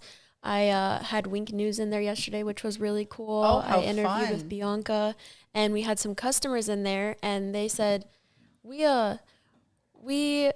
drove all the way from Naples to come down here. So that was super cool. I have so many awesome customers who will make the drive just to come to my store specifically because it's Christian based. You know what okay, so I went through religious abuse, and what hit me the most about your conversation was, and it was a pleasure to hear, is that you said, I do it, but I want to make it welcoming for everybody. Like, I don't want it to be overpowering. No. And having grown up north a little bit, growing in south a little bit, going through what I went through, you know, people say, "Oh, I'm faith-based." I'm like, "All right, let's go. I'm ready." Yeah. And I get kind of like, oh, you know, but there's an approach which I think is kind of welcoming to everyone. If they want to be religious in their religious base, it's welcoming, and if they're not, it's still welcoming. Yeah. Yes. Because it's there if you want to ask a question or if you're curious. Yes. But we're not going to be like, Right. No, at the end of the day, I serve coffee and ice cream and donuts. If that's what you want, please come in. The space is just comfortable and welcoming for everybody. I have people of all kinds of walks of life and walks of faith come in, and I make sure that myself and my staff are all very well aware that we are just open to anyone who wants to be kind and peaceful and relax there. Which is community. Right. I just want people to be able to connect. If you want to talk about faith, great. If not, that's okay. We don't have to. It's on the walls. You can look at it if you want to. Yeah, I think I just got this. What's his name? I just want to see what his name. Yeah. Okay. All right. Sometimes, you know, it's live. We have just We live just and flow. someone we have another. That's okay. We Anyway. flow with a live show here. Where is your location, though? Yeah, that's what's So I'm directly on US 41, but I'm off of Alico. And so right on US 41 and Alico, there's where a it shopping turns. plaza. Yeah, okay. Yeah, there's a shopping plaza with a Publix, a gym, an elementary school, so I'm inside that plaza. And what's the address there? 16970 Alico Mission Way. And it's unit 304. Well, I have to make that a stop for sure because, you know, I'm always the one doing the airport runs. Yeah. Yeah, we're right there. and so I know when you said that location, I'm like, oh, I know right where that is. Mm-hmm. So, and it's so easy to get to. And then also you're not far from Laser Lounge, which is... Wait, that's my parents. Are you serious? I'm serious. That's my parents. They own that spot. What? Say that So I've known Jonathan since Love That Dress. I used to go to Love That Dress ever since I was a kid. I was the vendor chair. Oh my gosh. Yeah, I'm Jonathan's oldest daughter. Oh, I can't wait to That's see him so next time. I'm going to Naples right after this to go see him because he's in the office. Which they're opening a new one. Yeah. Down by Fifth Avenue. My mom's actually been going there since probably around that time. Love That Dress time. So funny. Yeah, I Isn't used to that go to cute? every single event Yeah, I and loved dress it. up and help my parents there at those Yeah, events. because he always got the inside room because he always booked the larger Right. space. Right. And was a great supporter of Pace and Love That Dress. Yeah, we Well, always now loved I know where those. this entrepreneurial spirit comes It comes from. from them. That's so funny you said that. Yeah. No, I've been Yeah. to Sarasota. They've used me as a, for their little trainings and stuff. Yeah. That's Oh, so that's- funny. Yep, those See, are my small parents. world. Yeah. Oh, I'm like I'm like even happier now. Now I'm gonna have to make this. connection. Yeah. I'm gonna have to make this a regular stop. I'm going to call Adele Amico because that's up near where she lives. Just because I want Meet to her see there her little for- place. Very Thank sweet. Yeah, meet her there She's for- very faith based. This is right up her alley and all that good stuff. And Yeah. okay. Wow. I'm like so Sorry, I didn't mean to set you back there Yeah, for a no, second. I think it's great. No, I see your dad all the time. He helps me maintain for the camera. Yeah, that's so What's your funny. dad do? He owns the Laser Lounge Spa, so it's a medical spa. They have Botox, fillers, facials, Right. Get lasers, that. things like that. Yeah, I get all the things. I gotta get. Yeah, I'm gonna go there and get some things. I'm due for a touch up after seeing Kristen, not Kristen, but Krista. yeah, Krista Krista. Fogelson. She had Yeah. a facelift. Yeah. I want her to come Know on and talk her. about I that. Yeah. see Jonathan to prolong Yes, exactly. the facelift, Exactly. and I'm very happy. I'm very happy with the things that he's done. I've had threads. I've talked about it on the show, and Yeah. I'm Threads, very do you happy. like them? I do actually, because whatever he does is just so different from everyone else. He's always wanted to be natural. He's always wanted to not Yeah. go crazy, but really perfect his craft. And he so. went to the people who make the threads and the people who helped create the product. Yeah, he's been to to Korea, learn. their He factory. goes to Korea all the time and trains with the people. And, Korean people, they're all about anti-aging. So Yeah, he loved whatever electric. he can bring here via, what's legal, FDA and all that kind of stuff, Right. he brings. So I like it. It's cutting edge to me. Was that Korean hot dog part of the keeping natural? Well, that's so funny because when he went to Korea was just for about- that trip, I was supposed to go with, and it just didn't work out because I've been to a bunch of their medical events and symposiums. So I was going to go with him, and it didn't work out. So he went to the street vendors where the food was and was trying to give me ideas. And we actually have a snack called a potato tornado because he saw it in the street in Korea and was like, we have to bring this back to your store. This would be so cool. Look at that product development, Yeah. research, R&D. Dad's doing R&D for you. If you, like when you saw my store, he helped me build all of those booths. Like it was just him and I doing construction on how that neat. unit. So How he helped sweet me is build that? the whole thing. And how many sweet is siblings that? do you have? I have 2 younger ones. So I Yeah. have a sister who's 4 years younger than me, and then I have a brother who's 15. Yeah, okay. Yeah, I knew there was a spread. So. Yeah, there's a little age gap. But you didn't want to go into the skin industry. No. No. But I mean, my sister works for like NASA, and she's a Yeah. space engineer, I've heard and that. my brother wants to work on cars. So none of your us want to parents, go into that. your parents are very, Oh, bro, tell your brother to do that. Work on cars. He's gonna make that's good money. yeah, no, those are all good. They're all good money. Yeah.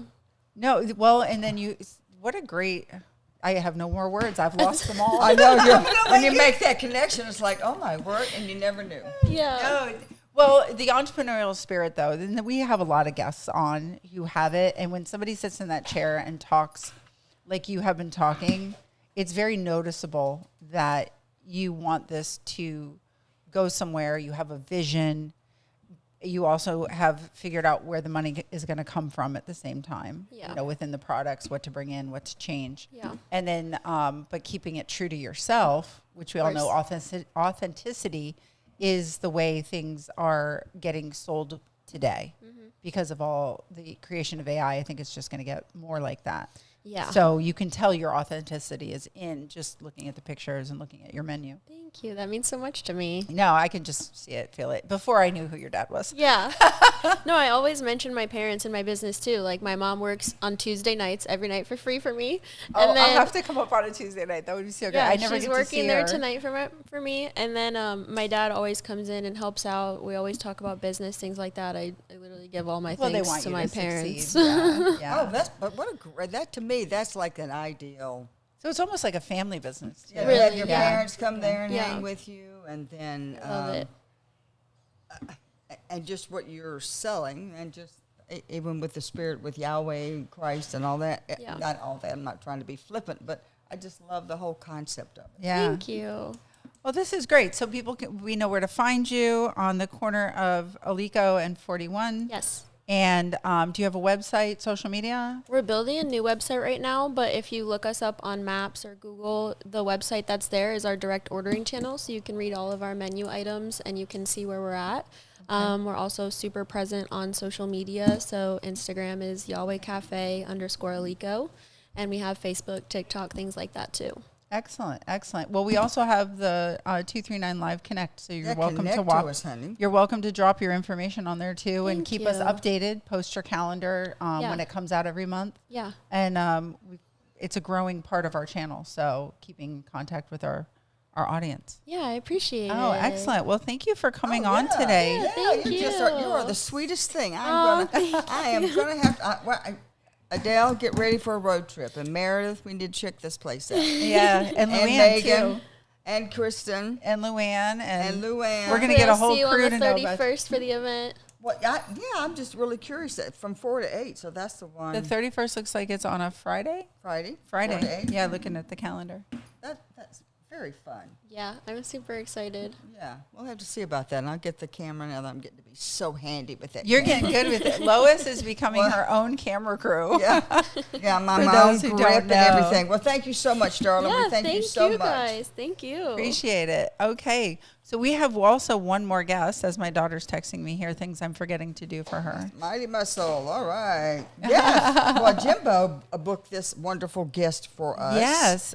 Do you have the intro? I do. I'll I do let you have do it. it then. And I love it that he is, he's football and an entrepreneur too. Yeah. There you go. We've definitely got the entrepreneurial thing. Oh, here at the yeah. studio. That's our and day. I love having him on because these guests, because I get to hear other ideas for, Right. whatever we might be working on, but also just it gives me so much hope for what's going on in our communities. Oh, yeah. That people want to come out and, take that risk and bring something to the community Yeah. that might be new, something like what she's doing. Oh, yeah.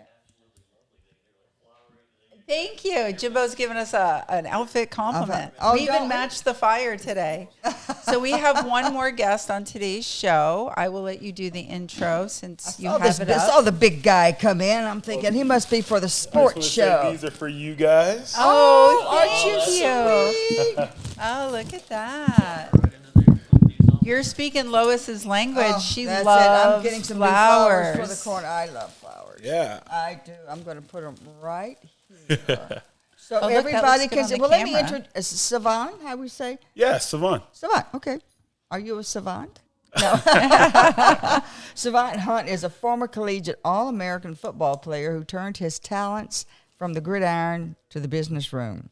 He owns a transportation company called Ave. Is that right? Yeah. Ave Rides.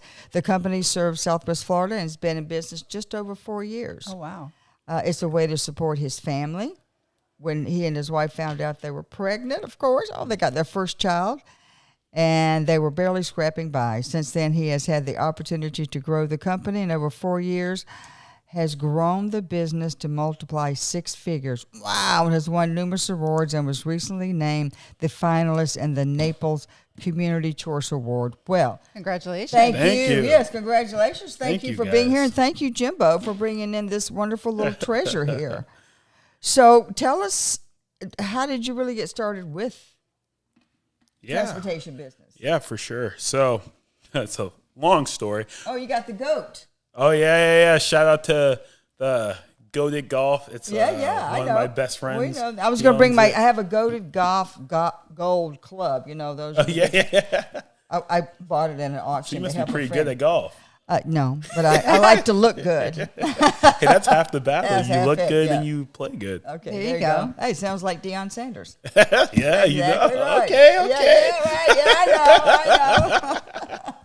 Oh, that's great. All right, so tell us how you got into this. Yeah, so how it all started is, I guess this is 4 years ago at this point. My wife and I were planning to get married, and I started doing these rides to save up for our honeymoon. So, I'm trying to take her somewhere nice, wine and dine or do all the good stuff. So I decided to start giving rides to people in the area. Because if you guys have never been to Ave Maria, Florida, it's about 50 minutes from here where we are, and there's no Uber, no Lyft, no taxis, no buses, nothing. Wow. So you're kind of isolated. You're kind of in the middle of nowhere. So I decided to just start giving people rides to and from the airport, and I was able to save a lot and make a lot of money. And then I kind of was like, I'm just keep this idea in my back pocket for when times get tough. You never know. We need a few extra dollars here or there. And so that happened. My wife was working at Naples Classical Academy not too long ago, and I was working multiple jobs, and we were still scraping by. And I was like, I don't know why this isn't working. And then she got pregnant. She got super sick. Like, she was vomiting, throwing up every day. She could barely walk, and it was just tough to see. And I was like, I don't want my wife to have to try to battle through this to go to work. So I was like, I'm just going to do rides, put it out there to see if anyone needs it. And boy, did people need it. They started needing rides, and it just got too much for me myself to handle. So I brought in, like, my brother-in-laws, my friends, and it's kind of grown into the business that it is today. And by the grace of God, it's helped us support the family. We now have 3 kids. We just had one Oh my goodness. 6 weeks ago. So if they are watching this or they watch this one day, hi guys. But yeah, it's been such a blessing, and been able to help a lot of people in town, and grow the business to a place where it's able to do some amazing things. Well, that is amazing. Where'd you play ball? Ave Maria University. Ave Maria, that's right. I forgot. University. Mm-hmm. Good man. Yeah. So my wife and I, we met there not too long ago, and she transferred in, and the rest is kind of history. We met, fell in love, and kind of the standard Ave Maria University love story. It's a great. We've got a couple of pictures. I think Dee's going to pop some up so we can just sort of share the love. Oh, that's a nice shot. That's great. Tell people where that is in case they so that's right in the center of town. That's Ave Maria Catholic Church behind me. And that shirt I'm wearing is actually a partnership that we did with a Christian clothing brand called All for Christ. And we were able to donate thousands of dollars in free rides to the local communities. And what their whole mission is, they give away half the profits to not to a transportation company, to a charitable cause. So we decided to partner together and to give away free transportation, because there's a lot of people out there who don't have a reliable source to get to a job interview, to get to the grocery store, to get their kids to school. So we partnered together and wanted to make sure that we were able to help people out. Wow, that's so cool. Oh, here's another one. What's Mighty Muscle? Oh yeah. Oh yeah. So this is one of the awards that we won not too long ago. It was we were voted the Mighty. I can't remember. What was it? It was the Muscle Up for the Community Award or something like that. So it was given to a transportation service business that really was helping out their community, and we were lucky enough to win. So I got to go out to one of the games, actually throw out the first pitch. Oh, fun. Yeah, so it was a crazy experience. Back on the field. Back on the field. They can't keep me out. Wayne threw a ball out at the Mighty Muscle, too. Oh, wow. Yeah. And you guys Wayne, have something? Wayne's my husband back there. Oh, the handsome fella in the back. Yeah, handsome fella that's probably trying to show you pictures on his iPhone of the garden that we just had ripped out, and we're starting all over from scratch. I love you, honey. You know I do, but I got to say that. So the nonprofit of Savohn's Choice, $500. Mm-hmm.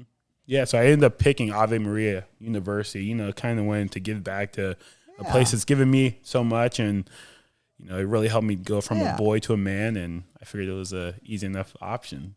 Muscle Up for Southwest Florida was what the thing was. Yeah. Mm-hmm. Very nice.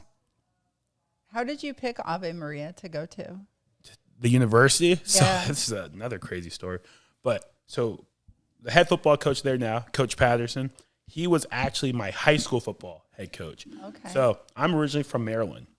And I went to this school right outside of D.C. called St. John's College High School. It's a Catholic military school. And wow. So you didn't get whacked with the ruler. You got whacked with the ruler, whacked with a lot of stuff. Yeah, I'm sure. But so he was the head football coach there. And after my senior year ended, he decided to come down here and he got a job at the university. And that was his very first recruit that he recruited to come down here. And I absolutely hated it. I did not want to go to Ave Maria University. Was that before you got here or after you saw it? Even both. Okay. Well, I was under the impression that people go to Catholic high schools because their parents make them, and people go to Catholic college because they actually want to be Catholic. And at this time, I had no desire in my heart to become Catholic, and it's in the middle of nowhere. And when you play sports, a lot of the time people have the mindset it's Division I or bust. So I worked really hard for my entire life to, be pretty good at football. And ultimately what ended up happening is I got an offer to a university called Butler University. Sure. It's in Indiana. You guys might know him from basketball. Yeah. Gordon Hayward went there. They have a pretty good basketball program. I was going to go there for football. But the way the scholarships work is that they do not give out full rides for full scholarships on the football team, unfortunately. So I was going to have to take out loans and have to pay a little bit to go there. And the money I thought we were going to have slated away, my dad couldn't actually afford it anymore because he ended up having to have a heart surgery my senior year. And luckily, by the grace of God, they caught it in time because they said his heart was functioning at 20%. Of what it was supposed to be. So luckily they found him and they were able to heal him, but it just kind of threw my whole life for a ringer there. So then I decided to, talk to Coach Patterson, go out with him and go to a university that I knew I was going to be in good hands and the coach was going to be looking after me for 4 years of my life. A little twists and turns to get you there. Yeah, I did not want to go there. But now you still live there. Yes, I love it there. It's amazing. Have you guys been out there recently? I read to students out there, grades, kindergarten through second grade at some of the schools. Oh, you're busy. Real estate out there. So. Oh, nice. What? Wait a minute, you went to a military and Catholic school to play football. Yes. But you didn't have to be Catholic. You don't have to be Catholic, nor did you have to join the military program. Or the military. But you just had to be good at football. You just had to be a good person. Let's go with that. A good person. Yeah. What position did you play? Defensive tackle. So. I bet they love coming up against you. You're built just like a little rock wall. Oh, thank you. I try. Yeah. So you went to military and then Catholic, and then you came here. Yeah. Playing college ball. I played college football here at the university and had quite the experience here. I didn't like it, so I didn't really want to be here for the first year or second year. But then I think that all changed when I met my wife, and everything suddenly gets a lot better when love is in the air. The sun's shining better. It's warmer. The birds are twinkling better. Exactly. So I'm sure she's out there watching this. She's like, oh my gosh, stop talking about it. Oh, but it's cute and a great follow-up from our matchmaker conversation just before you. So how did you meet her specifically? This is well. She's putting her head in her hand. What actually happened is she Wow, it's that good. So essentially, she won't say that this is what happened, but this is how I experienced it. I'll preface it like that Okay. to save me from any when you get home, any angry wife syndrome when I get home. But she slid in my DMs, everyone. She commented on one of my Instagram posts. She slid up. I literally reached out and I said, does anyone have ibuprofen? Because my head was killing me from the day before. And she swiped up, and then we started talking, and we talked for. She wasn't interested. Apparently, in hindsight, she kept trying to end the conversation, but I just have, I guess, just persistent boyish charm about me that she wouldn't let the conversation, I wouldn't let the conversation in. So I just kept talking to her whenever she would try to end it. And eventually it got to the point where she said this verbatim. She's like, I was going to reject you if you asked me out. But it took you so long to ask me out because I was playing slow and steady game. She's like, eventually I started liking you. And I was like, when is this guy ever going to ask me out? So for all of you guys listening out there, slow and steady, it always wins the race. The tortoise did beat the hare in the end. Yes. And right. See? Exactly. So what is her story going to be? I'm sorry? What will her story be? Well, her story will be she was just being a nice person and offering ibuprofen, and she didn't want to. She was not interested. And you corralled her. I did. She couldn't resist.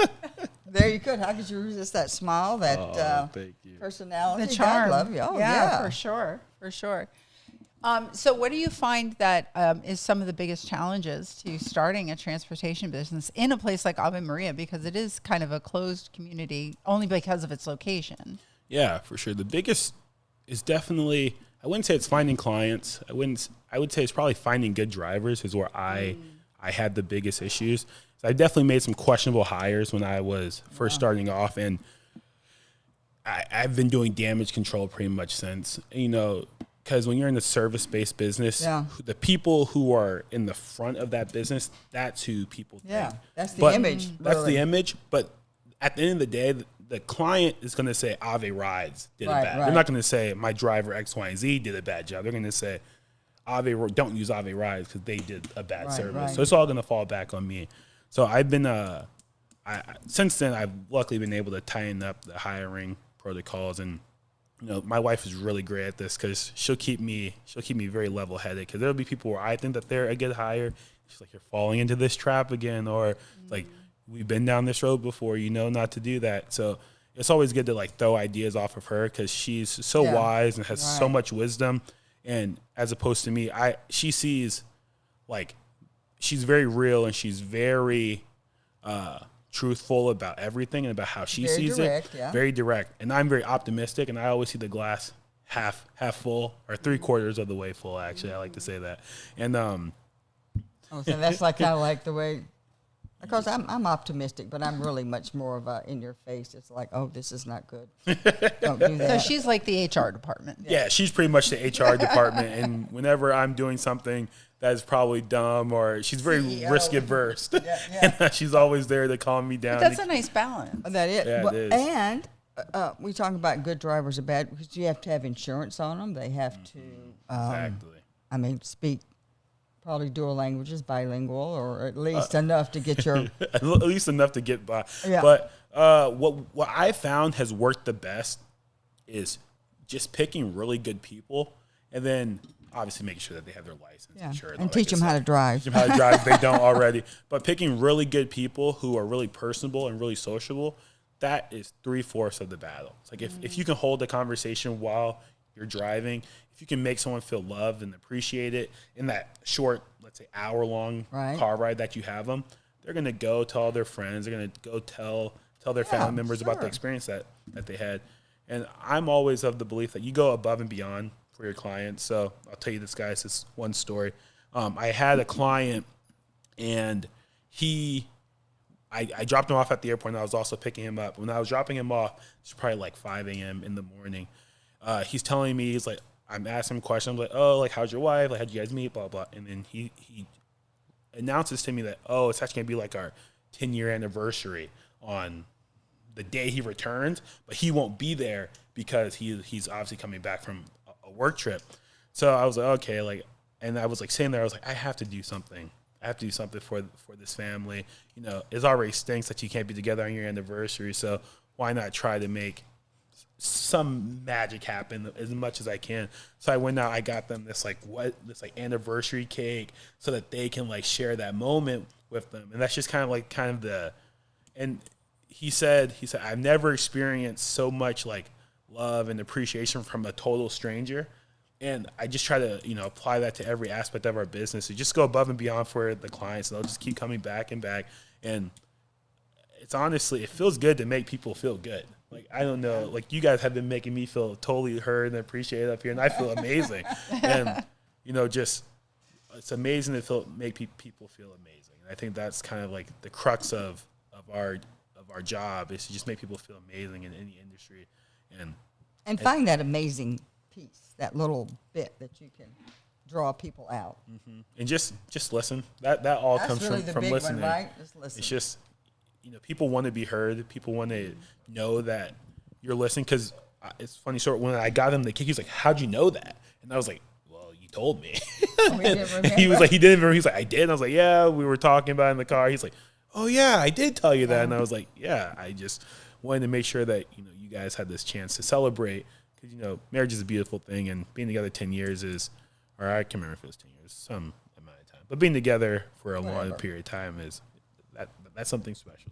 Yeah, you have to celebrate that. And that makes a customer, not only for life for them, is now they're going to be like, "Oh my gosh, did you hear this story? Wow, this just happened." Yeah. And then that person will remember, and then the next person he tells will remember, because that's definitely going above and beyond for your customer.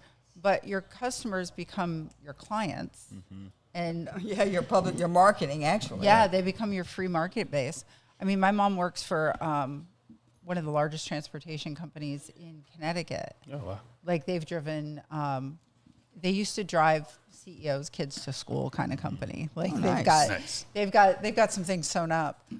But also over time, what's happened is other people have come into the business, and I know when I've used it, it's kind of hit or miss on some of the drivers I get. Sorry, guys, if you're listening, I'm just being honest. It's nothing I haven't told you to your face.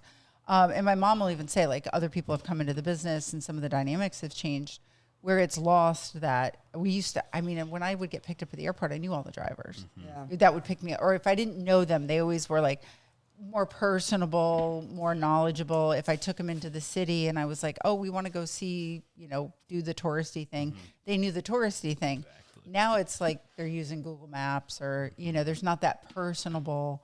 Oh, go see Bob at the place because he's the guy you see.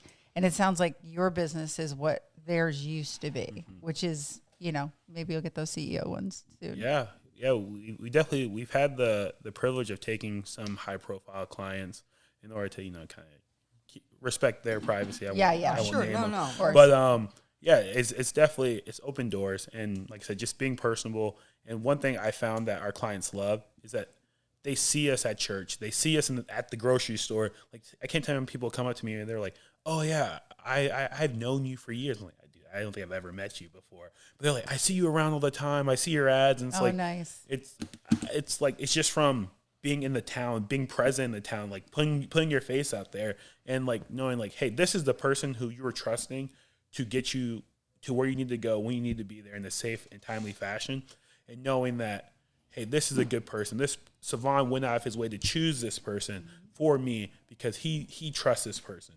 And if it just kind of, it's like a pyramid of trust, and it's able to really, give people quite the experience, give people like a shared experience that's a good one. Okay, so do you have a fleet of cars, and do you have an app? Yeah. So we have an app, we have a website.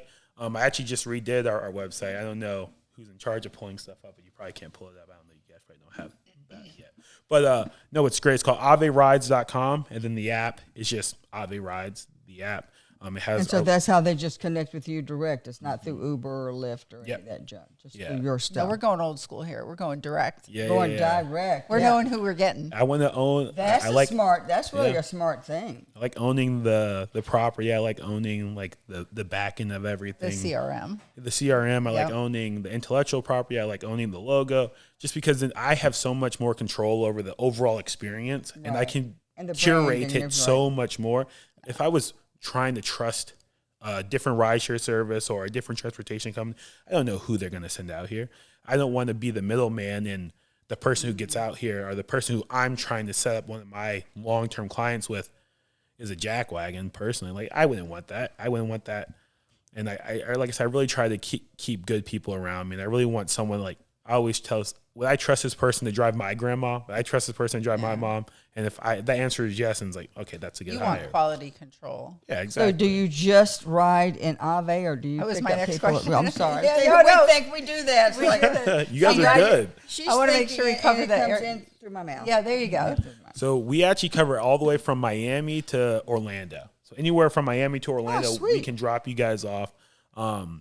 We are based in Ave Maria, Florida. So most of the people that we serve are coming or going to Ave Maria, Florida.